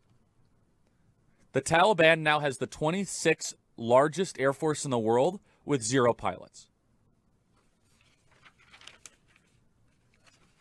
600,000 weapons, 75,000 vehicles, 200 total aircraft, and $85 billion in total weapons. 110 helicopters, 60 transportation cargo airplanes, 20 light attack airplanes, and 18 intelligence, reconnaissance, and surveillance airplanes. The Taliban now has more Black Hawk helicopters than Australia. And this is all on our government. This is all on Joe Biden, who now wants praise, who says, this was a perfect withdrawal. Are you kidding me? Cut 59, Jen Psaki says that the Afghanistan effort is a success. It's on track to be the largest airlift in U.S. history. Say that this is now on track, Peter, to be the largest airlift in U.S. history. And that is bringing American citizens out. It is bringing our Afghan partners out. It is bringing allies out. So no, I would not say that is anything but a success. Anything but a success. Keep up with what's trending. Subscribe on YouTube and at rumble.com. Trending now on America First with Sebastian Gorka. And as far as I'm concerned, if I may, as a former insider, the key question is going to be personnel. We need to build the bench that helps staff you and doesn't subvert you. What are your plans? What would the second term look like? And who's going to build that bench for you, sir? Well, first of all, for your listeners, you did a fantastic job. You were terrific. I deal with you a lot. And I dealt with you after you went out and made a fortune. I hope you're making a fortune anyway, but I think you are based on your ratings. But I dealt with you a lot, and that's why I do your show, and I don't do a lot of other shows. I do people that I respect and people that have been fair, and you've been really, I congratulate you. But you were very important, and the great job that you did. You have a knowledge. I heard the word strategist mentioned in the opening, that you were a strategist, and that's really what Biden needs. He needs somebody to help him because our country is embarrassed. Our country has never been embarrassed like they are right now. In the speech in Alabama, where we had a massive crowd, they say 68,000 people showed up in the rain. It was.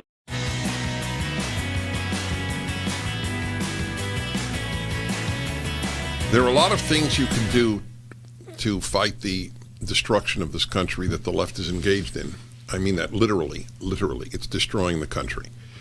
So if you value watching the NFL more than you value the country, and that's what it amounts to, and my heart breaks for you if you're a big fan.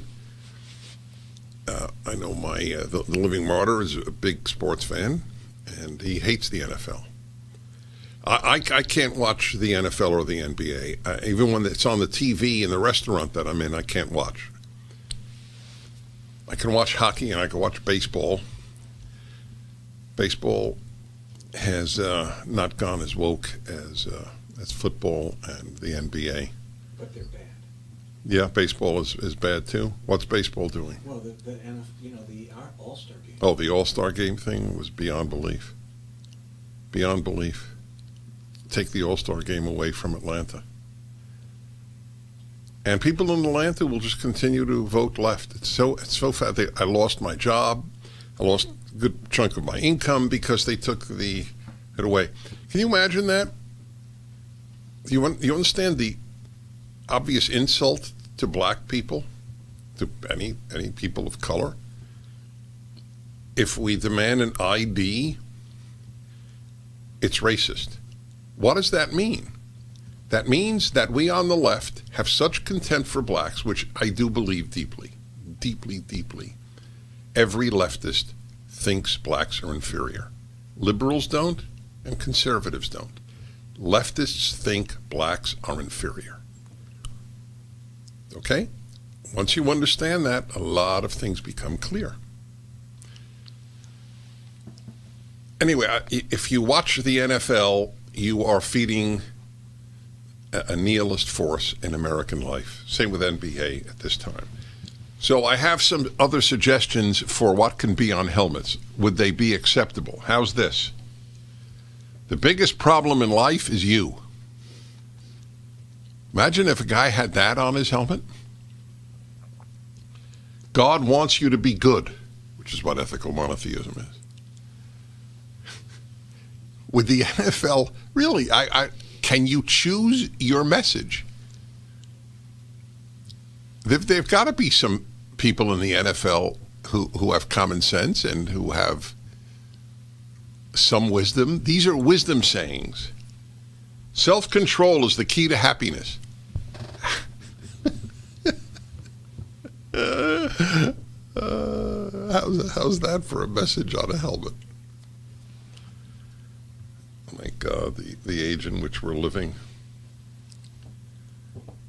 Masks turn Democrats in favor of school choice. God, do we live in an upside-down world. Since Democrats are overwhelmingly for mask mandates for children, which shows you the ignorance that pervades, as you move left, you go into greater and greater ignorance and greater fear. That's very important to remember. A recent poll found that 69% of U.S. adults support mandatory masking in schools. This is painful because my life has been devoted to America, the American people. My respect for my fellow American has diminished. I admit it. What can I say? Mandatory masking in schools? You want to hurt children?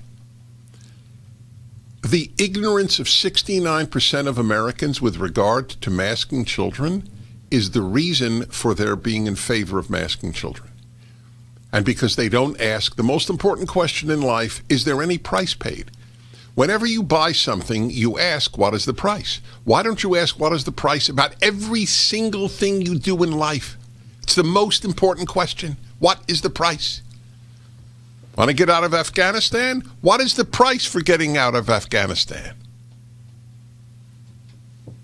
You want to vote for Democrats? What is the price for having Democrats control your city, your state, or your country? Big price. The policy is politically polarizing, however. 92% of Democrats, this is an Axios Ipsos poll. 92% of Democrats and only 44% of Republicans support mandatory masking in schools. 92% of Democrats. It's the party of fear. That's what it is. The underlying impulse on the left is they're afraid. They're afraid of life. They're afraid of death. They're afraid of everything. Fear. They walk around scared. That's a very dramatic difference. 92% of Democrats, 44% of Republicans. By the way, I'm embarrassed that 44% of Republicans, if this poll is accurate, favor mandatory masking of children in schools. Just had an eminent scientist on this hour. Said they're useless.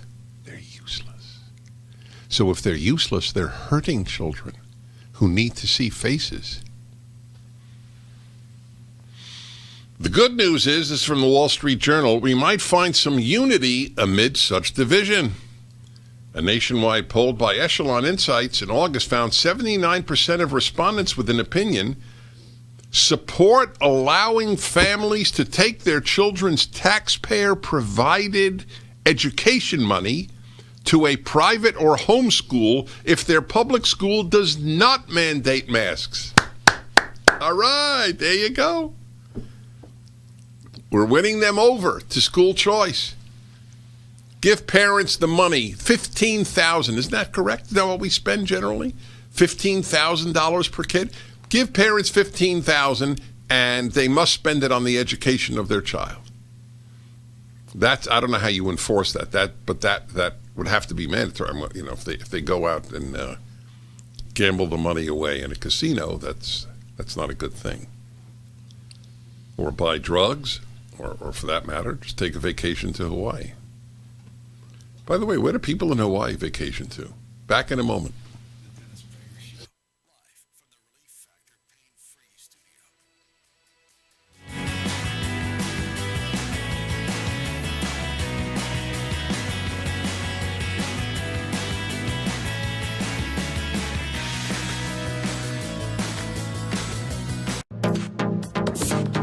Trending now on America First with Sebastian Gorka. Talk to our millions of listeners across the country about your plans for Afghanistan, the conditions-based withdrawal, and what we have witnessed, the disaster we've witnessed in the last 3 weeks. Maybe the greatest, most embarrassing disaster we've ever witnessed in our country. The difference was almost, first of all, it was the opposite. It was the exact opposite. We knocked out ISIS. When I took over, ISIS was all over the Middle East. We knocked out 100% of the ISIS caliphate. I notice now they call it ISIS-K, so you'll explain that. But we knocked out 100% of the ISIS caliphate. We took out al-Baghdadi, the leader of ISIS. Keep up with what's trending. Subscribe today at rumble.com.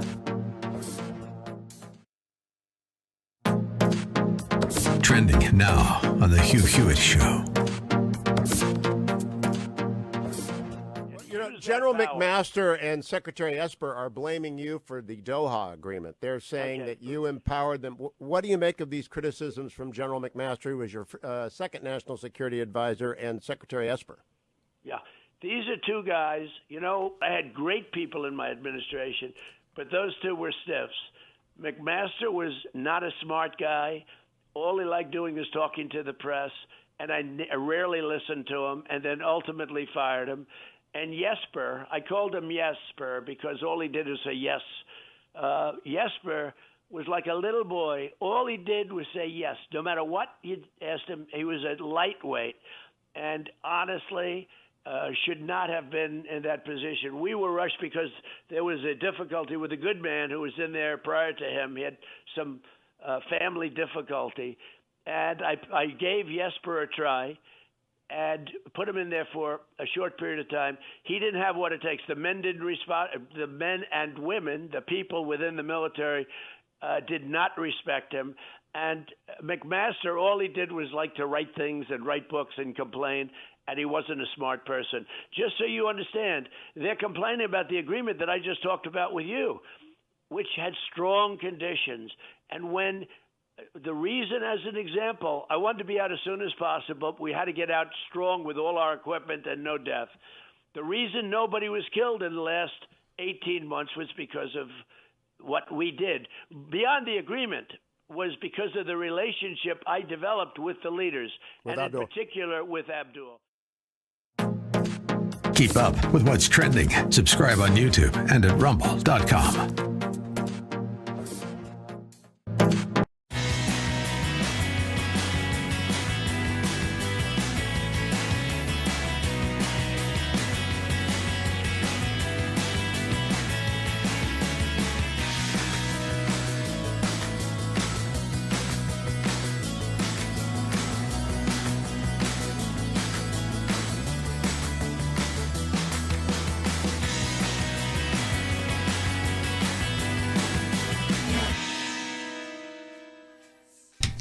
Hey, there's a good one. Columbus, Ohio.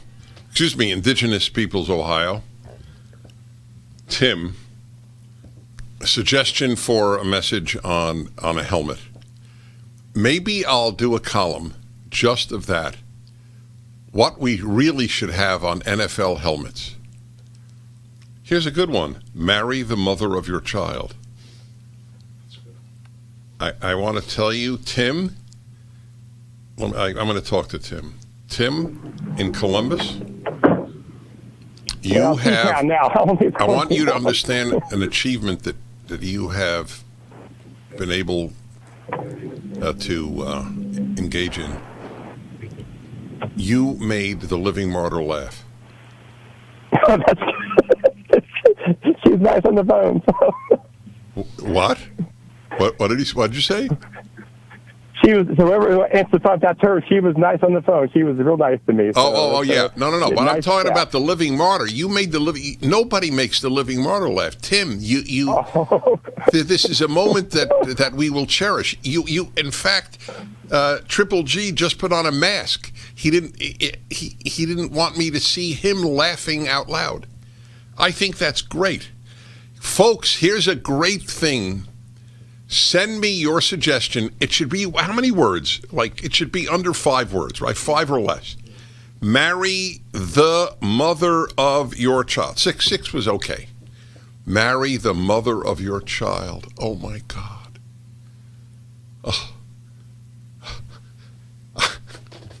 The man is, I actually feel pleasure hormones coursing through my body. At the thought of such a message. But you see, first of all, you think they would allow it? Are you confined to those messages? The way I know, the way it read sounded like you are confined to those messages. But folks, send them to me at DennisPrager.com. Oh, by the way, while I'm reminding myself about DennisPrager.com, the Jewish High Holy Days, Rosh Hashanah Yom Kippur, begin Monday night, and I will, for the 15th year, except for last year, because I wasn't allowed because of lockdown, I will be conducting a huge and wonderful and meaningful service. People of all faiths and no faith attend. And if you want information on attending, it's in the San Fernando Valley, LA area. But also, we are streaming it through salemnow.com. So you can see it anywhere in the world. And it's recorded so that you want to watch something you missed later, that's fine. So go to salemnow.com and have something deeply meaningful.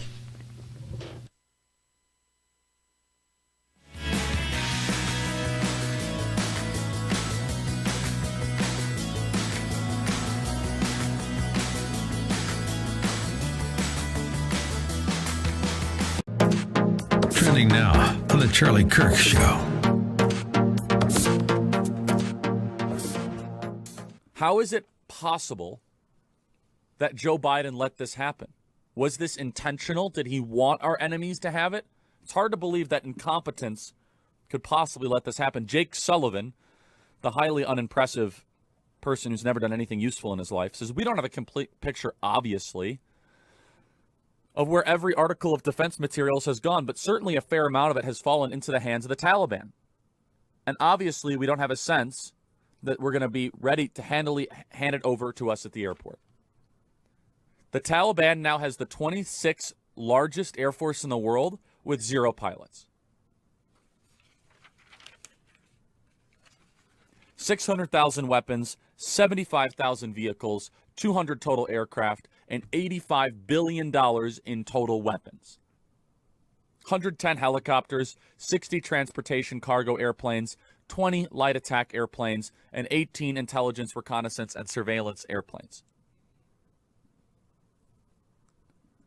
The Taliban now has more Black Hawk helicopters than Australia. And this is all on our government. This is all on Joe Biden, who now wants praise, who says, this was a perfect withdrawal. Are you kidding me? Cut 59, Jen Psaki says that the Afghanistan effort is a success. It's on track to be the largest airlift in U.S. history. Say that this is now on track, Peter, to be the largest airlift in U.S. history. And that is bringing American citizens out. It is bringing our Afghan partners out. It is bringing allies out. So no, I would not say that is anything but a success. Anything but a success. Keep up with what's trending. Subscribe on YouTube and at rumble.com. Trending now on America First with Sebastian Gorka. And as far as I'm concerned, if I may, as a former insider, the key question is going to be personnel. We need to build the bench that helps staff you and doesn't subvert you. What are your plans? What would the second term look like? And who's going to build that bench for you, sir? Well, first of all, for your listeners, you did a fantastic job. You were terrific. I deal with you a lot.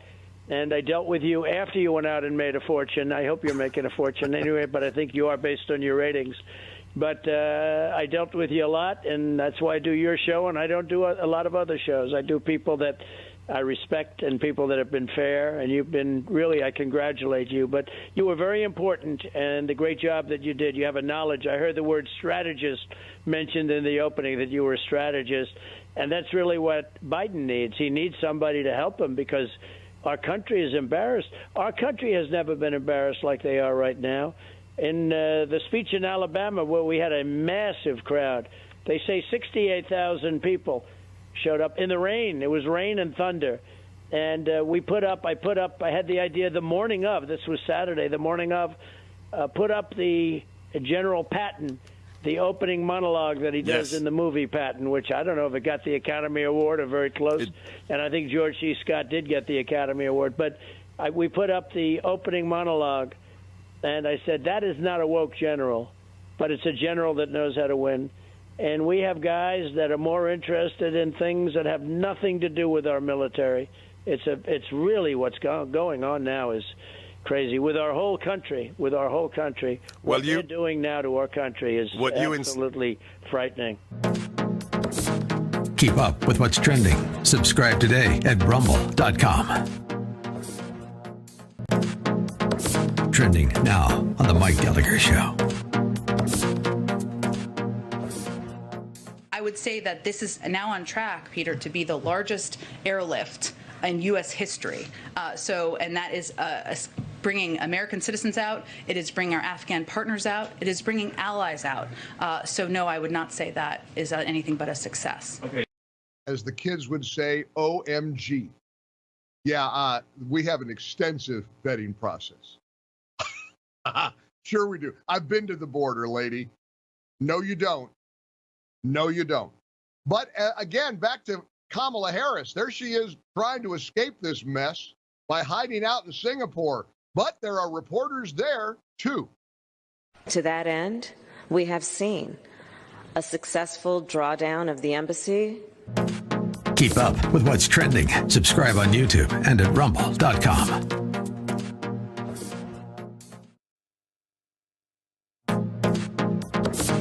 Trending now on the Eric Metaxas Show.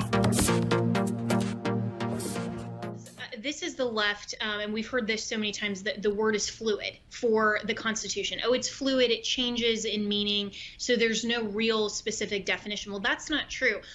The hallmark of our Constitution is not just separation of powers, but limited specific powers. And so on the federal level, the Biden administration and the executive branch and even Congress are limited to the specific enumerated powers that are given in the United States Constitution. Our 9th and 10th Amendment reserve all powers that are not enumerated to the states and to the people. So that doesn't mean then that the states are just unlimited in their authority either. And so the federal government has absolutely no authority to tell the states what to do with respect to vaccine mandates, with respect to any of these things that infringe upon our liberty and freedom. We're no longer in a state of emergency. The state legislatures can absolutely meet and they can determine whether or not to implement some of these things if they're even constitutional, and there's a lot of reasons that they're not, but that is a specifically legislative designation. So for these executive branch officials to say, hey, we're exercising our emergency authorization, we're going to force every individual to show a vaccine passport before they can take advantage and exercise their rights with respect to going into restaurants, gyms, hotels, all of these things, that is a violation of the separation of powers. Our government is not tyrannical. They can't just decide what's best for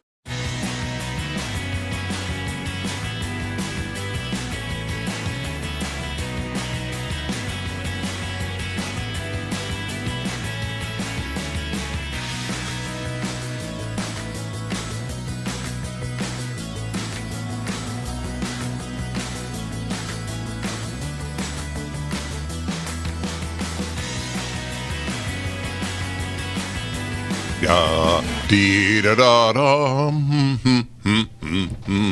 Hi, everybody. Dennis Prager here.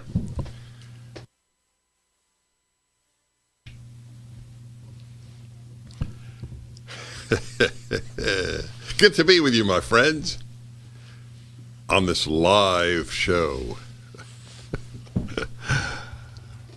Last night, at a really stunning home in Malibu, at a big fundraiser for PragerU. You know, the greatest perk of all in that organization for me is the spectacular people I meet all over the world. There is nothing,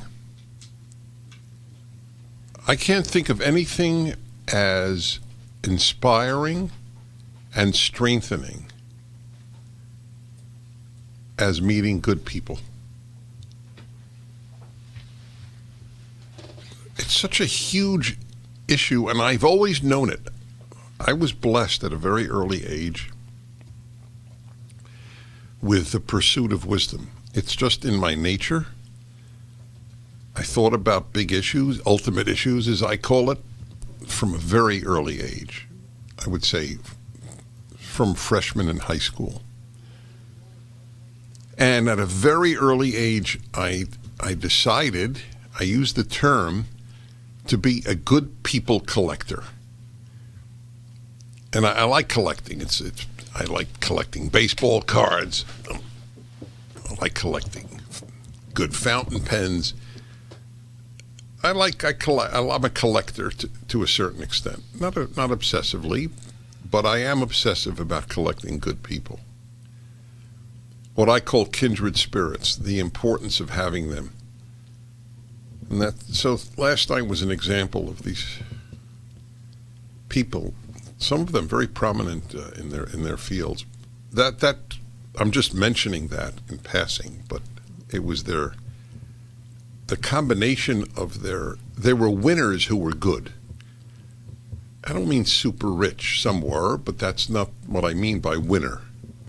You know a winner when you meet one. You know a loser when you meet one. We don't like to use those terms. It's too bad, because the complete lack of judgment tells people that no matter how they lead their lives, it's just as wonderful as any other way to lead your life. Right? So have a lot of kids out of wedlock, you're just as terrific as someone who marries the mother of their children. But I just wanted to say this because a lot of you are experiencing despair over the country, and perhaps even personal issues as well, related often, because sometimes children don't speak to parents who voted for Donald Trump. By the way, is there any child that doesn't speak to a parent because the parent voted for Joe Biden? There might be, but none of us can imagine it, right? Can you imagine not speaking to your parents because they voted for Joe Biden? And the case for Joe Biden having hurt this country is so much more persuasive than any case that Donald Trump hurt this country. The opposition to Donald Trump was about him, but he did magnificent things for this country as a rule, and for the world for that matter. We're doing a radio show here. So this is where we're at.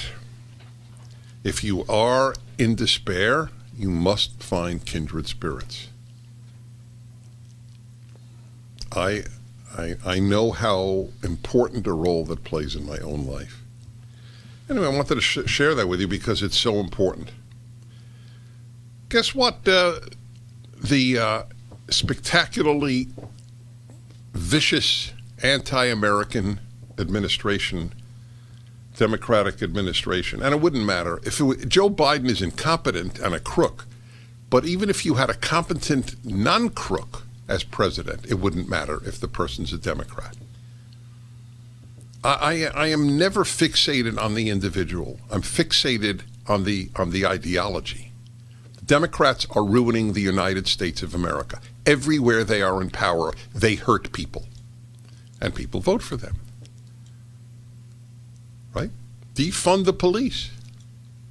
Mayor after mayor. Some governors said that. More people die. More innocent people die as a result of that policy, and they don't care. I truly believe that there is no Democratic mayor who gives a damn about the murder rate in the black community. They don't give a damn because they don't give a damn about blacks. They use blacks. They use women. They use Hispanics. They use. It's all for power. The left has always only been about power. That liberals still vote for them is a shame on liberals. How much did we give the Taliban, these monsters? By the way, to say they're medieval, this is not meant as a joke, is an insult to the medieval world. The medieval world was on a higher moral level than the Taliban. There is no world in which Taliban behavior was normative. Not the ancient, not the medieval, and not the modern, except for the exceptions, like Nazis. But they are primitive. Yes, they are primitive. What did we leave them? Okay, 22,174 Humvees. 634 Mi-117. What would you call them? They're a vehicle. They're an armored vehicle, I believe. 155 MXX Pro mine-proof vehicles.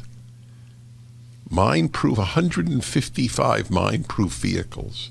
169 M113 armored personnel carriers. 42,000 pickup trucks and SUVs. 64,363 machine guns.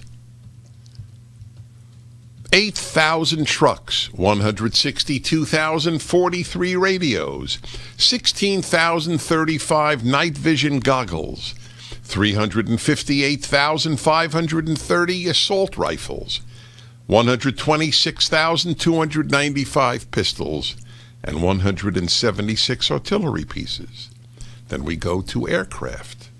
33 Mi-17 helicopters, 33 Black Hawk helicopters, 43 MD-530 helicopters, 4 C-130 transports, 23 Embraer EMB Super Tucano planes, 28 Cessna 208 planes, 10 Cessna AC-208 strike aircraft, and an airfield. And ammunition. And ammunition. Right. And Biden says, and the moron Secretary of Defense and Secretary of State, that this was a great success. And that's the way it's reported. It's a great success because the Democratic regime said so. This was a great success. I would like to know what a failure would look like. This was a great success. Did we already forget about the Afghans hanging from the airplanes?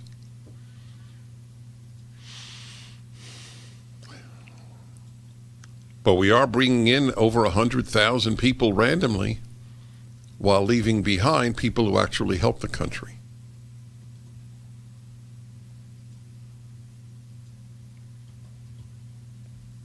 I don't know what stops people from understanding the damage that Joe Biden has done to this country. Joe Biden has one belief. Joe Biden. That's it. His regard for this country is similar to anti-American attitudes to this country abroad. The amount of ammunition and artillery and planes and helicopters and tanks that we have left? Not destroyed? Not brought out? Why weren't they simply removed? Will anybody pay a price? Will anybody be fired? No. Why would you fire people for a great success? 1-8-PRAGER 776.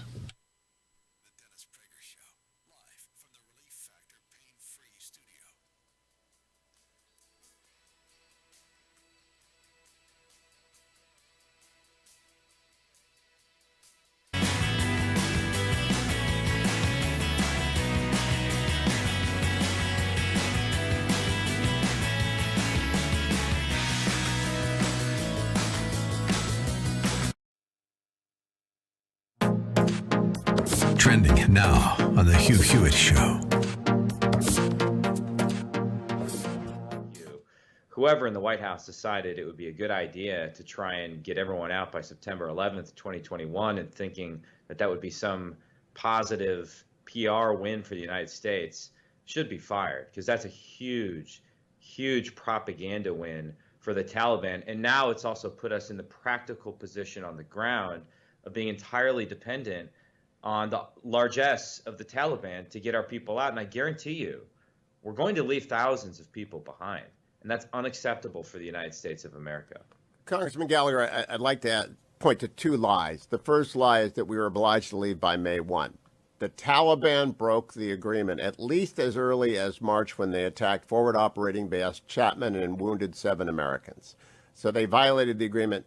We're already beyond the May 1 deadline. There is no agreement, and there is no need to go. Secondly, there's a terrorist threat.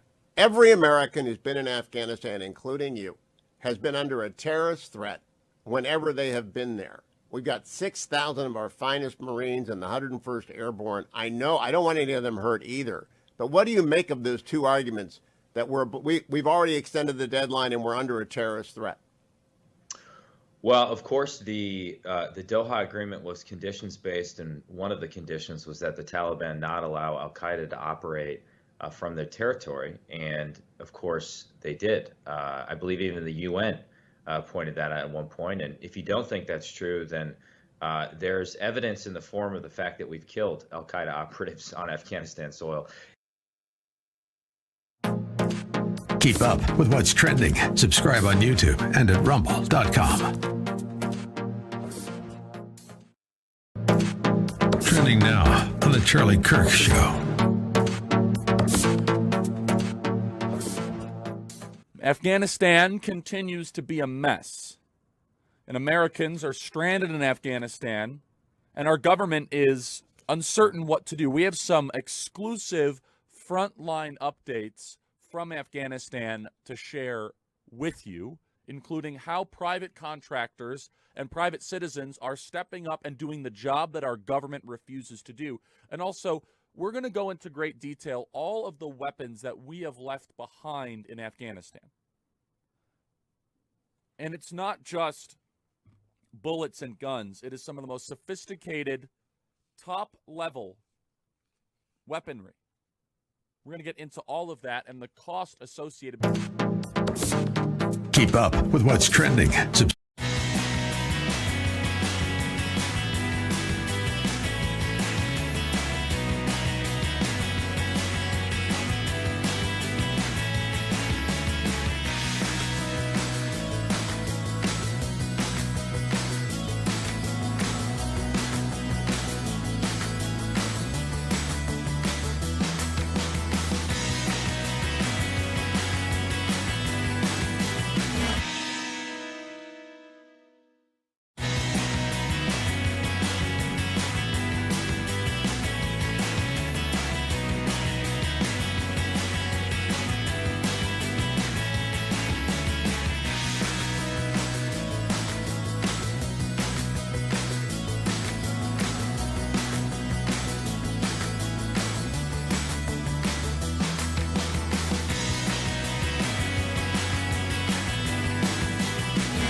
A reminder, two guys I admire, Andrew and Todd at Sierra Pacific Mortgage.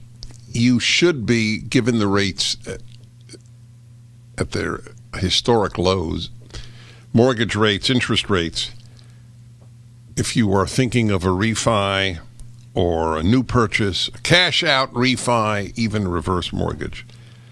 These are the people that I recommend. I've met them. I've dealt with them. They have been working from the first day of the lockdown. That's when they garnered my respect. They didn't stop working. AndrewandTodd.com of Sierra Pacific Mortgage. They are very easy to work with.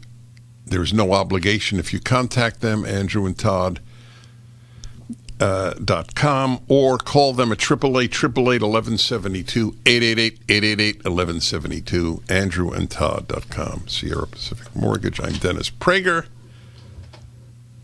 And yes, indeed. So JR in Columbus says they should put God Bless America on the helmets. I couldn't agree more. Here is the question. If somebody did, I read to you earlier what they are now allowing, more political messages to disunite the country and promote hate. There is no hate producers like the left. There's nothing comparable.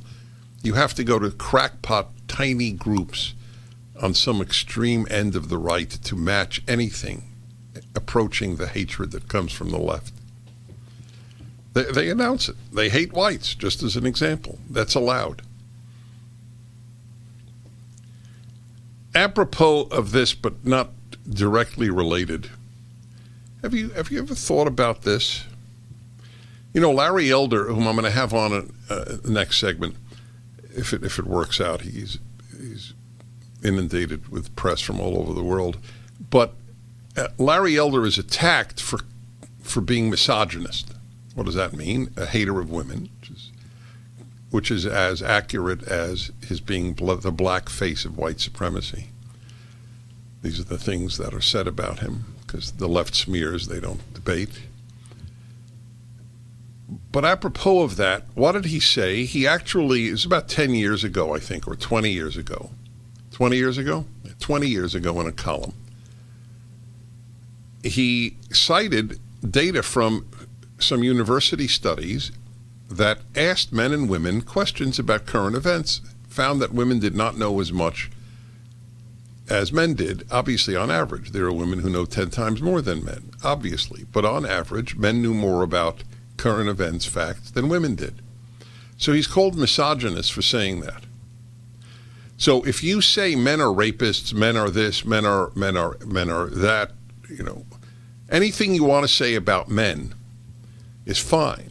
But if you say something that is probably true even about women, not even as an insult, just citing something, then you're a hater of women. Wasn't feminism supposed to make women strong?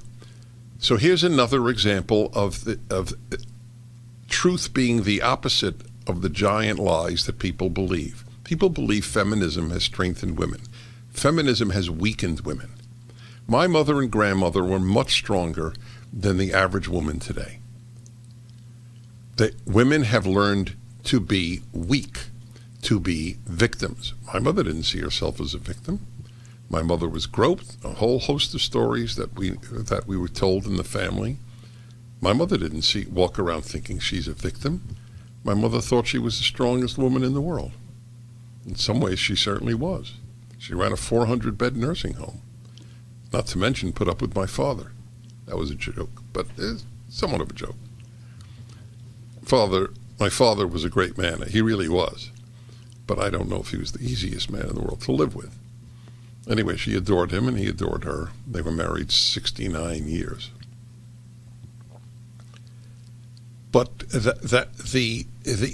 any hint of a critical word about women. For example, I think that women who participated in the Women's March, remember that in the early days of the Trump administration?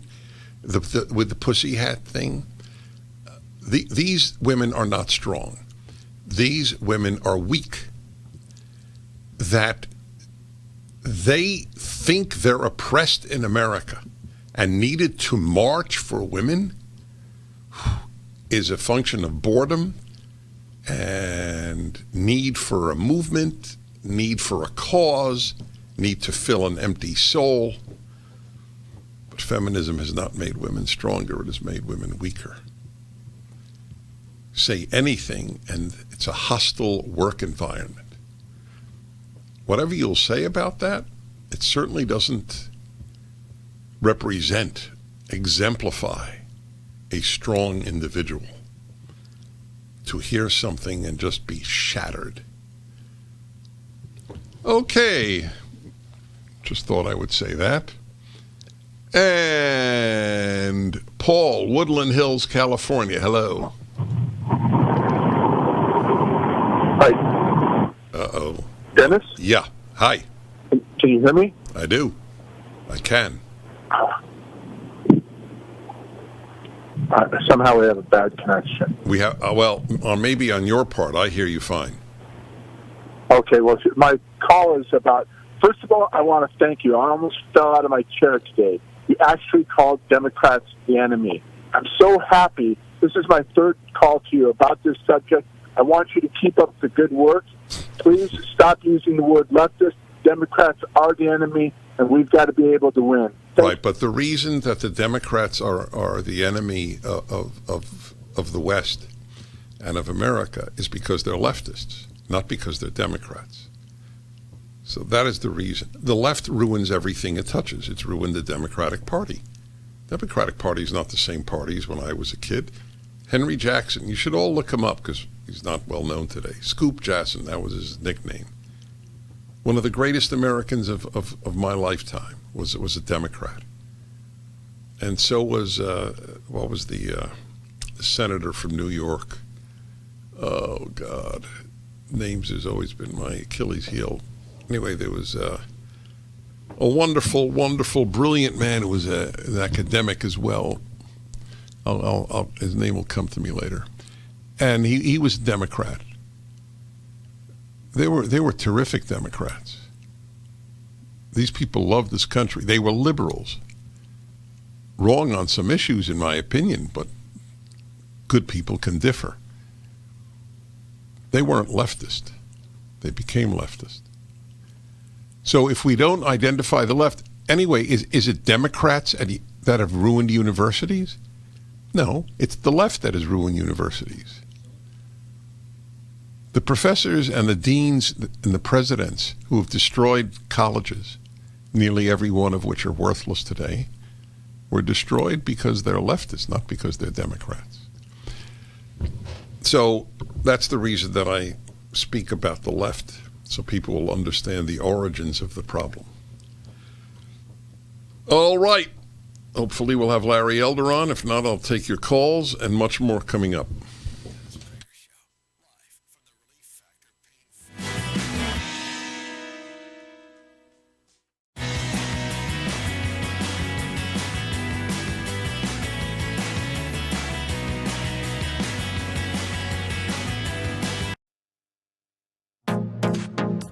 Trending now on the Hugh Hewitt Show.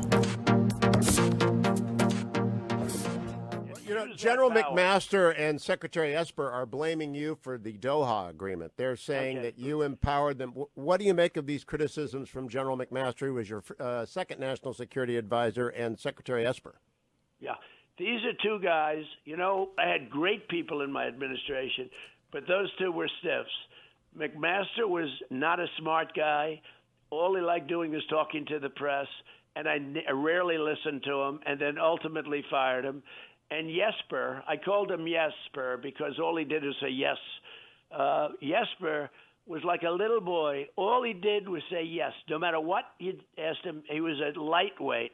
And honestly, should not have been in that position. We were rushed because there was a difficulty with a good man who was in there prior to him. He had some family difficulty.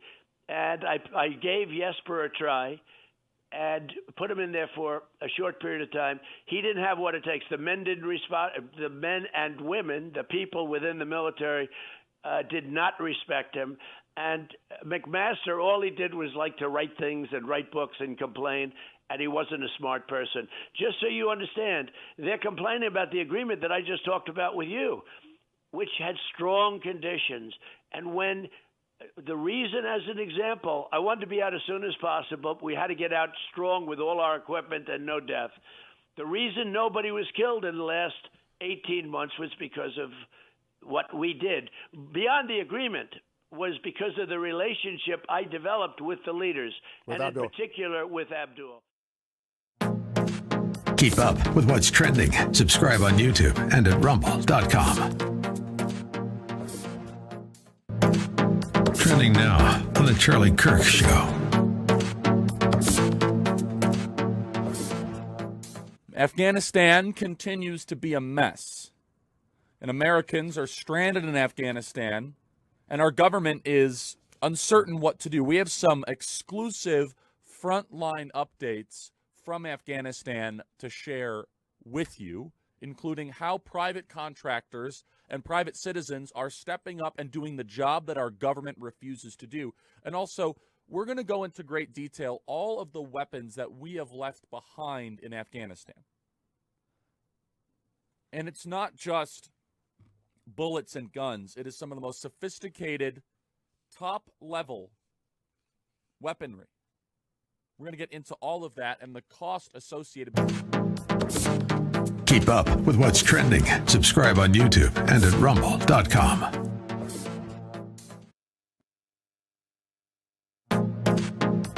Trending now on the Hugh Hewitt Show. Jen Psaki, the pressure is getting to her, questioned by Peter Doocy, a famous clip already, cut number 11. But does the president have a sense that most of the criticism is not of leaving Afghanistan, it's the way that he has ordered it to happen, by pulling the troops before getting these Americans who are now stranded? Does he have a sense of that? First of all, I think it's irresponsible to say Americans are stranded. They are not. We are committed to bringing Americans who want to come home home. We are in touch with them via phone, via text, via email, via any way that we can possibly reach Americans to... Jake Tapper thinks they're stranded on CNN, cut number 4. Look, I understand that people are working long hours in the White House, the National Security.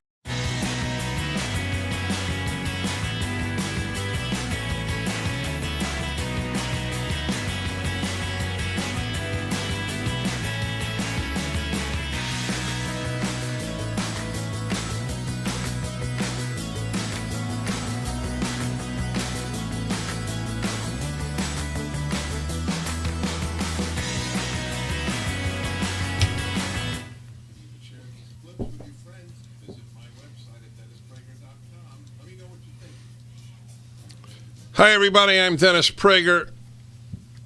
He has now reached the status of a man who needs no introduction, Larry Elder, who, if we're lucky, will be the next governor of the state of California. So, Larry Elder, how's your strength holding up? Well, it's holding up pretty well. It's been rigorous between now and September 14. Virtually every hour is accounted for, and it's a race of endurance. But I'm hanging in there. You certainly are. I mean, when I was with you last week at your one of your many fundraisers, you were terrific. You had phenomenal energy. It was a joy to see you and to hear you. So you really are scaring the entire Democratic Party and the entire media. Is that a fair statement? It is a fair statement, and I'm enjoying every minute of it. One of the many reasons I'm scaring them, Dennis, is, as you know, there's a 50-50 split in the Senate, and what they're afraid of is when I become governor and should Dianne Feinstein become incapacitated or retire or resign or what have you, and think about it, Dennis, when's the last time you've seen her? My sources tell me she's in worse condition than Joe Biden. They're definitely afraid that I will replace her with a Republican, which I most certainly will do. And that, of course, would set up the entire balance of power in Washington, D.C. That's why Kamala Harris has weighed in. That's why Joe Biden has weighed in. That's why Senator Warren has cut a commercial for him. They are scared to death and should be. They certainly should be. You know, people talk about the French Laundry thing. When I read the L.A. Times, which is I only read to see what the left has to say. It's not worthwhile reading. But they say, oh, yeah, there's no question it was a mistake. But I don't see it as a mistake. I don't believe that he believes in masks. If he believed masks protect you, why wouldn't he want to protect himself? Well, that's exactly right. I don't believe that they were scared. That's why Nancy Pelosi was at that hairdresser not wearing a mask. That's why Sheila Kuehl, after she just signed mandates to close restaurants, within hours of signing those mandates, here she is at a restaurant, not engaging in the kind of social distancing and mask wearing that she told everybody else to. I don't believe that they're scared. They wanted you to be scared. That's right. That's a very key point. What have you found most people most resonate to in your platform? Most people are angry about the hypocrisy. It isn't so much even the mandates, Dennis. It's that the mandates were imposed by people like Gavin Newsom, who then proceeded to flaunt them. When he was at that French Laundry restaurant, as you know, he was not wearing a mask. He was not engaging in social distancing. His own kids were enjoying in-person private education while denying in-person schooling for everybody else. And he even had a mandate to wear masks outdoors and had his own kids at summer camp not wearing masks. It's the hypocrisy that angered people. Now, with regard, again, I'm going back to that question. That is what angers them about Newsom. What attracts them to your message? Is it school choice? What is it? I think it's a number of things. Again, the hypocrisy, but also the rise of crime. You know, violent crime is up in virtually every city here in major city here in California. And by violent crime, I'm talking about shootings and homicides. We have two soft on crime DAs, and Gavin Newsom's fingerprints are on both of them. The DA that we have here in L.A., George Gascon, Gavin Newsom gave him his first job as police chief of San Francisco, then appointed him DA. And when he came down to L.A. to run for DA, he backed him. And people are hurting. Just the other day, Barbara Boxer, the former senator, got mugged in Oakland. Her cell phone was taken. And a few months before that, Gavin Newsom was attacked by a mentally ill homeless guy. Had he not had a security detail with him, who knows what would have happened to him? How many people living in the inner city, Dennis, can afford to travel around with a security detail? So this is also something that's affecting people. And then we have the huge decline in the quality of public education, which kind of manifested itself when people were watching the virtual education kids were getting, and they found how bad it was. There was a big article in the L.A. Daily News that said 2/3 of black parents now did not want to send their kids back to LAUSD, the Los Angeles district, in the fall because they saw how bad the teachers are. Nearly 300,000 public school teachers in California. I don't know how many of them are incompetent, but I saw some study, Dennis, that said about 5% of teachers nationwide are incompetent. Assuming that number applied, you're talking about 15,000 incompetent public school teachers. Any given year, 2.2 here in California are fired. Not 22, not 2,200, 2.2. Can you stay on, or you got to go to one of your million appointments? I can stay on. Okay, terrific. Tell everybody where to donate. ElectElder.com, ElectElder.com. I need somebody to throw something in the tip jar. ElectElder.com. Exactly right. Newsom is funded with unlimited millions of dollars. NerveRenew.com, ladies and gentlemen, it is one of the great products because I asked them to advertise. To my pleasant surprise, they said yes. They were thrilled that I called them up. My story is one you probably know by now. I have those neurological things of numbness and tingling and so on. In case my feet, it's congenital. I've had it for much of my life. Finally, shoe inserts helped. Then I took Nerve Renew, and within a year, I threw away the inserts. I haven't worn them since. Try it if you have this tingling in your hands or feet. 2 weeks for free and a year money-back guarantee. Try NerveRenew.com.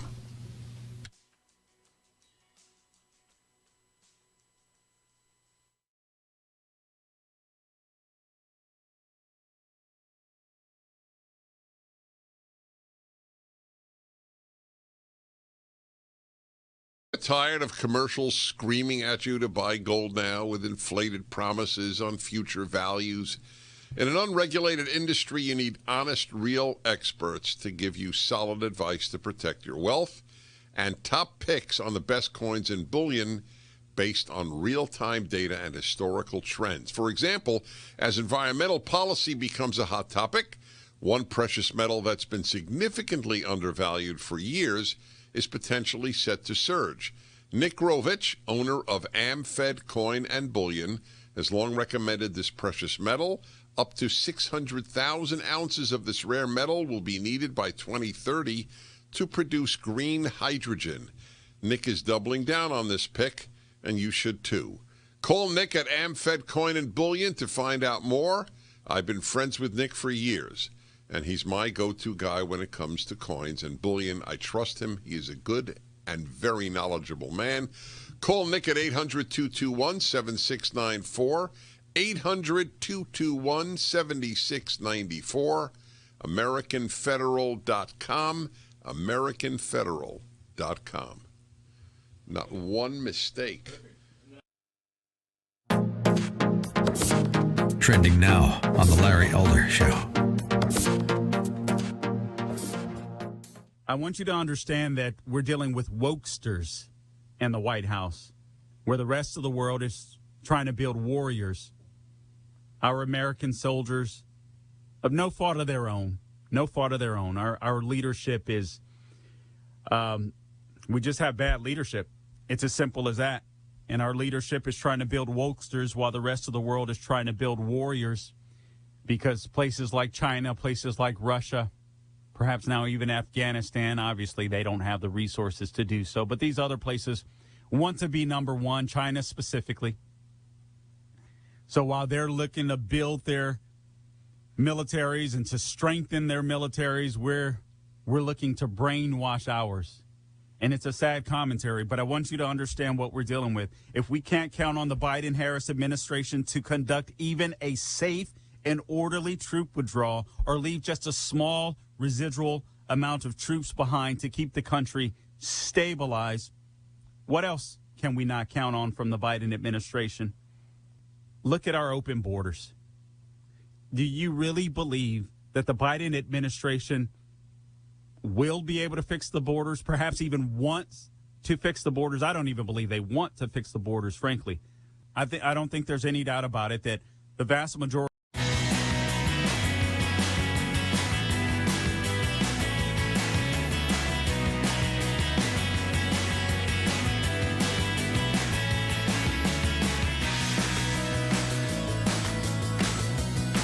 Hi, everybody. Dennis Prager here.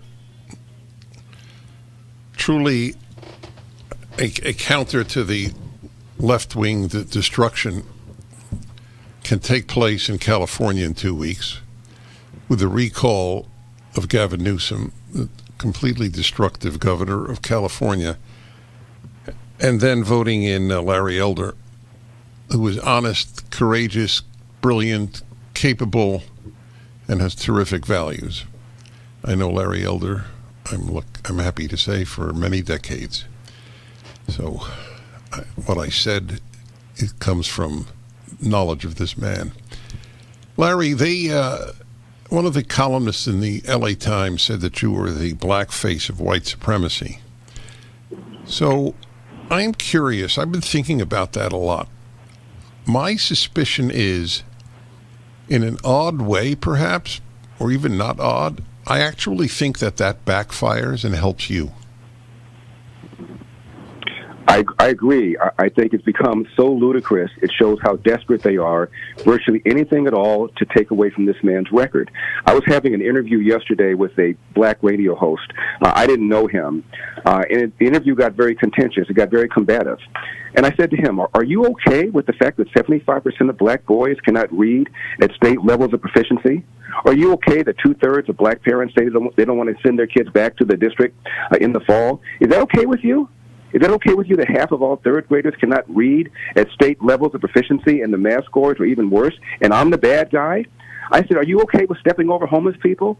Are you okay with rising crime, when the victims of which are disproportionately black and brown people living in their city? And I'm the bad guy. It seemed to me you ought to be joining with me to deal with some of these problems. He didn't have much to say about that. God, you don't know. That's exactly what I was waiting for. As you listed those litany of terrible things, I was just thinking, what did he say? And he had nothing to say. And then he kept pushing and pushing and pushing. Why did he keep pushing? What was he pushing? He kept pushing that the police were engaging in systemic racism, and I presented study after study after study. I stats from people like Heather McDonald. I told him about an article in the Washington Post, April 27, 2016. I said, read it. Studies going back over decades showing, if anything, the police are more hesitant, more reluctant to pull the trigger on a black suspect than a white suspect. He didn't want to hear it. I told him the police kill more unarmed white people every year than unarmed black people. He didn't want to hear it. I told him the police kill twice as many white people as they do black people. And he said, well, there's more white people. And I mean, he just didn't want to hear it. And I said, this narrative is getting people killed. The police are pulling back. Bad guys know it. When you decrease the chances of a bad guy being caught, being convicted, and being incarcerated, crime goes up. And the victims of that crime will be disproportionately the very black and brown people that you claim that you care about. Why am I the bad guy?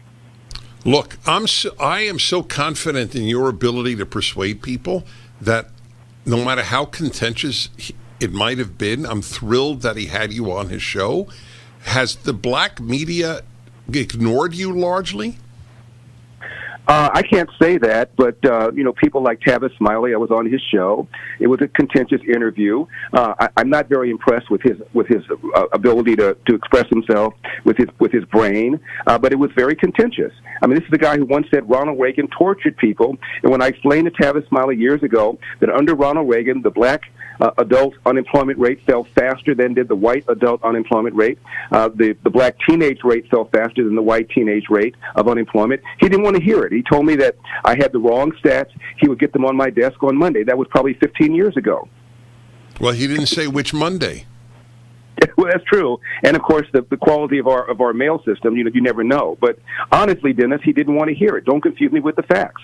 And I have a friend who hates Donald Trump and believe that Donald Trump mocked a handicapped reporter because he has a son with special needs.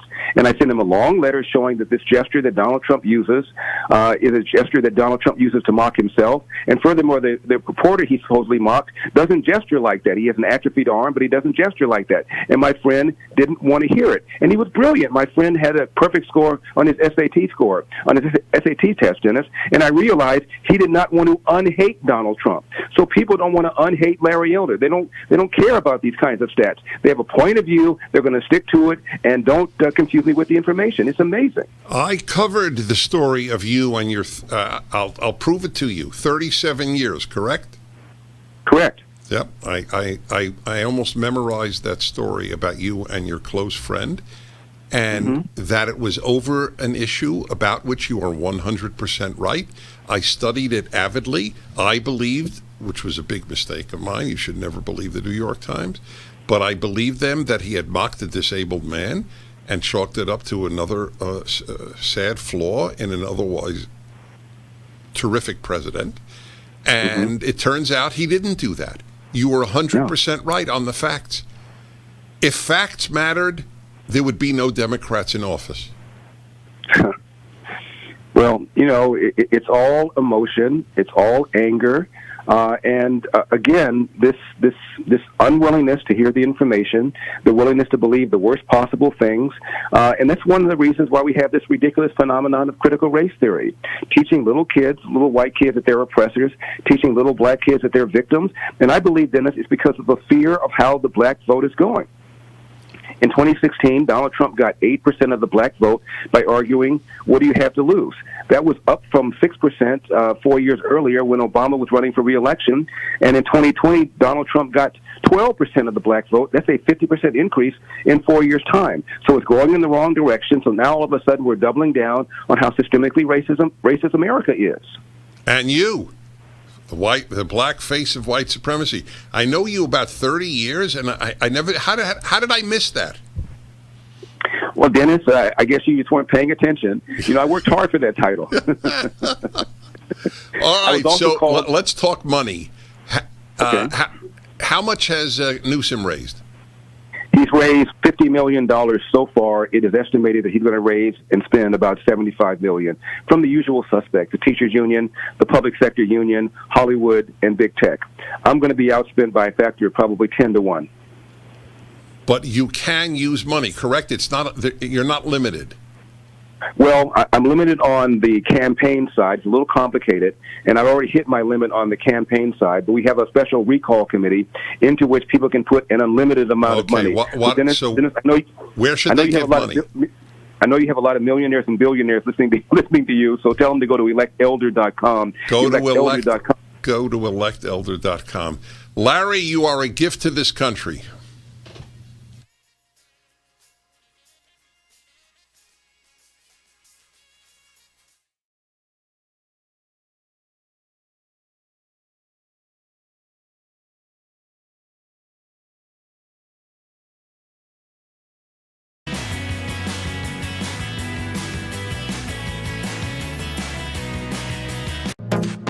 Trending now on the Charlie Kirk Show. How is it possible that Joe Biden let this happen? Was this intentional? Did he want our enemies to have it? It's hard to believe that incompetence could possibly let this happen. Jake Sullivan, the highly unimpressive person who's never done anything useful in his life, says we don't have a complete picture, obviously, of where every article of defense materials has gone, but certainly a fair amount of it has fallen into the hands of the Taliban. And obviously, we don't have a sense that we're going to be ready to hand it over to us at the airport. The Taliban now has the 26th largest air force in the world with 0 pilots. 600,000 weapons, 75,000 vehicles, 200 total aircraft, and $85 billion in total weapons. 110 helicopters, 60 transportation cargo airplanes, 20 light attack airplanes, and 18 intelligence, reconnaissance, and surveillance airplanes. The Taliban now has more Black Hawk helicopters than Australia. And this is all on our government. This is all on Joe Biden, who now wants praise, who says, this was a perfect withdrawal. Are you kidding me? Cut 59, Jen Psaki says that the Afghanistan effort is a success. It's on track to be the largest airlift in U.S. history. Say that this is now on track, Peter, to be the largest airlift in U.S. history. And that is bringing American citizens out. It is bringing our Afghan partners out. It is bringing allies out. No, I would not say that is anything but a success. Anything but a success. Keep up with what's trending. Subscribe on YouTube and at rumble.com. Trending now on America First with Sebastian Gorka. And as far as I'm concerned, if I may, as a former insider, the key question is going to be personnel. We need to build the bench that helps staff you and doesn't subvert you. What are your plans? What would the second term look like? And who's going to build that bench for you, sir? Well, first of all, for your listeners, you did a fantastic job. You were terrific. I deal with you a lot. And I dealt with you after you went out and made a fortune. I hope you're making a fortune anyway, but I think you are based on your ratings. But I dealt with you a lot, and that's why I do your show, and I don't do a lot of other shows. I do people that I respect and people that have been fair, and you've been really, I congratulate you. But you were very important.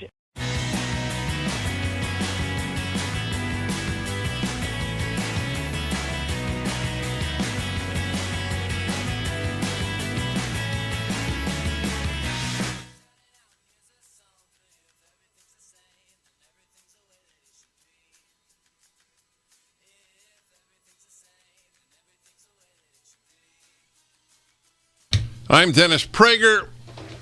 Let me summarize and take some calls, or at least summarize. Jim in Sacramento, California wants to know, how come Joe Biden takes guns from American citizens but leaves them for the Taliban terrorists? I'll tell you why. Ancient Talmudic rule. Those who are cruel to the kind will be kind to the cruel. It's one of the defining elements of the left. Kindness to the cruel and cruelty to the kind. Jack in Westchester, New York. Where are the psychiatrists now with regard to Biden as they were for Trump? Psychiatry was one of the first institutions in America for the left to destroy. There are some wonderful psychiatrists. There are some wonderful teachers. There's some wonderful everything. But they ruined the institutions. Psychiatry was number one. I don't know why. I don't know what about psychiatry produces fools, because psychiatry could be such a great tool. But it's true. Most psychiatrists are fools. George in Burbank. Let me see. Okay. We need to recall the governor. Couldn't agree with you more. And the Senator Marion in L.A. The senator from New York was Pat Moynihan. That is correct. Daniel Patrick Moynihan. There was a Democrat. That's why I'm explaining. I explained earlier why I use left more than I use Democrats. The Democrats are ruining the country not because they're Democrats, but because they're leftists. The left has destroyed every institution.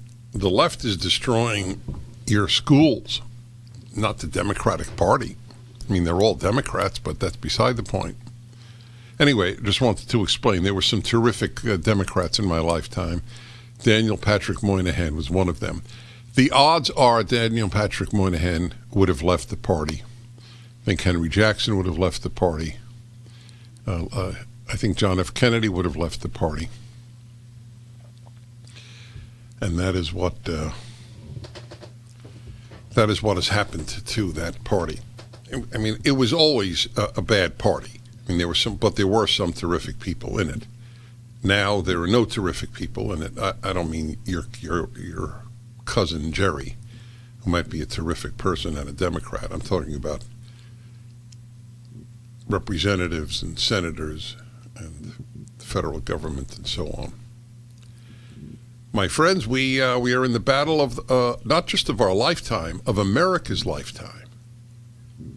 The freest country in the world is less free than at any time in its history.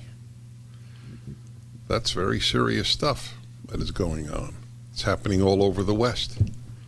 Soviet citizens had more rights than Australia's citizens do today. Go to salemnow.com, and check on my broadcast of my High Holy Day services.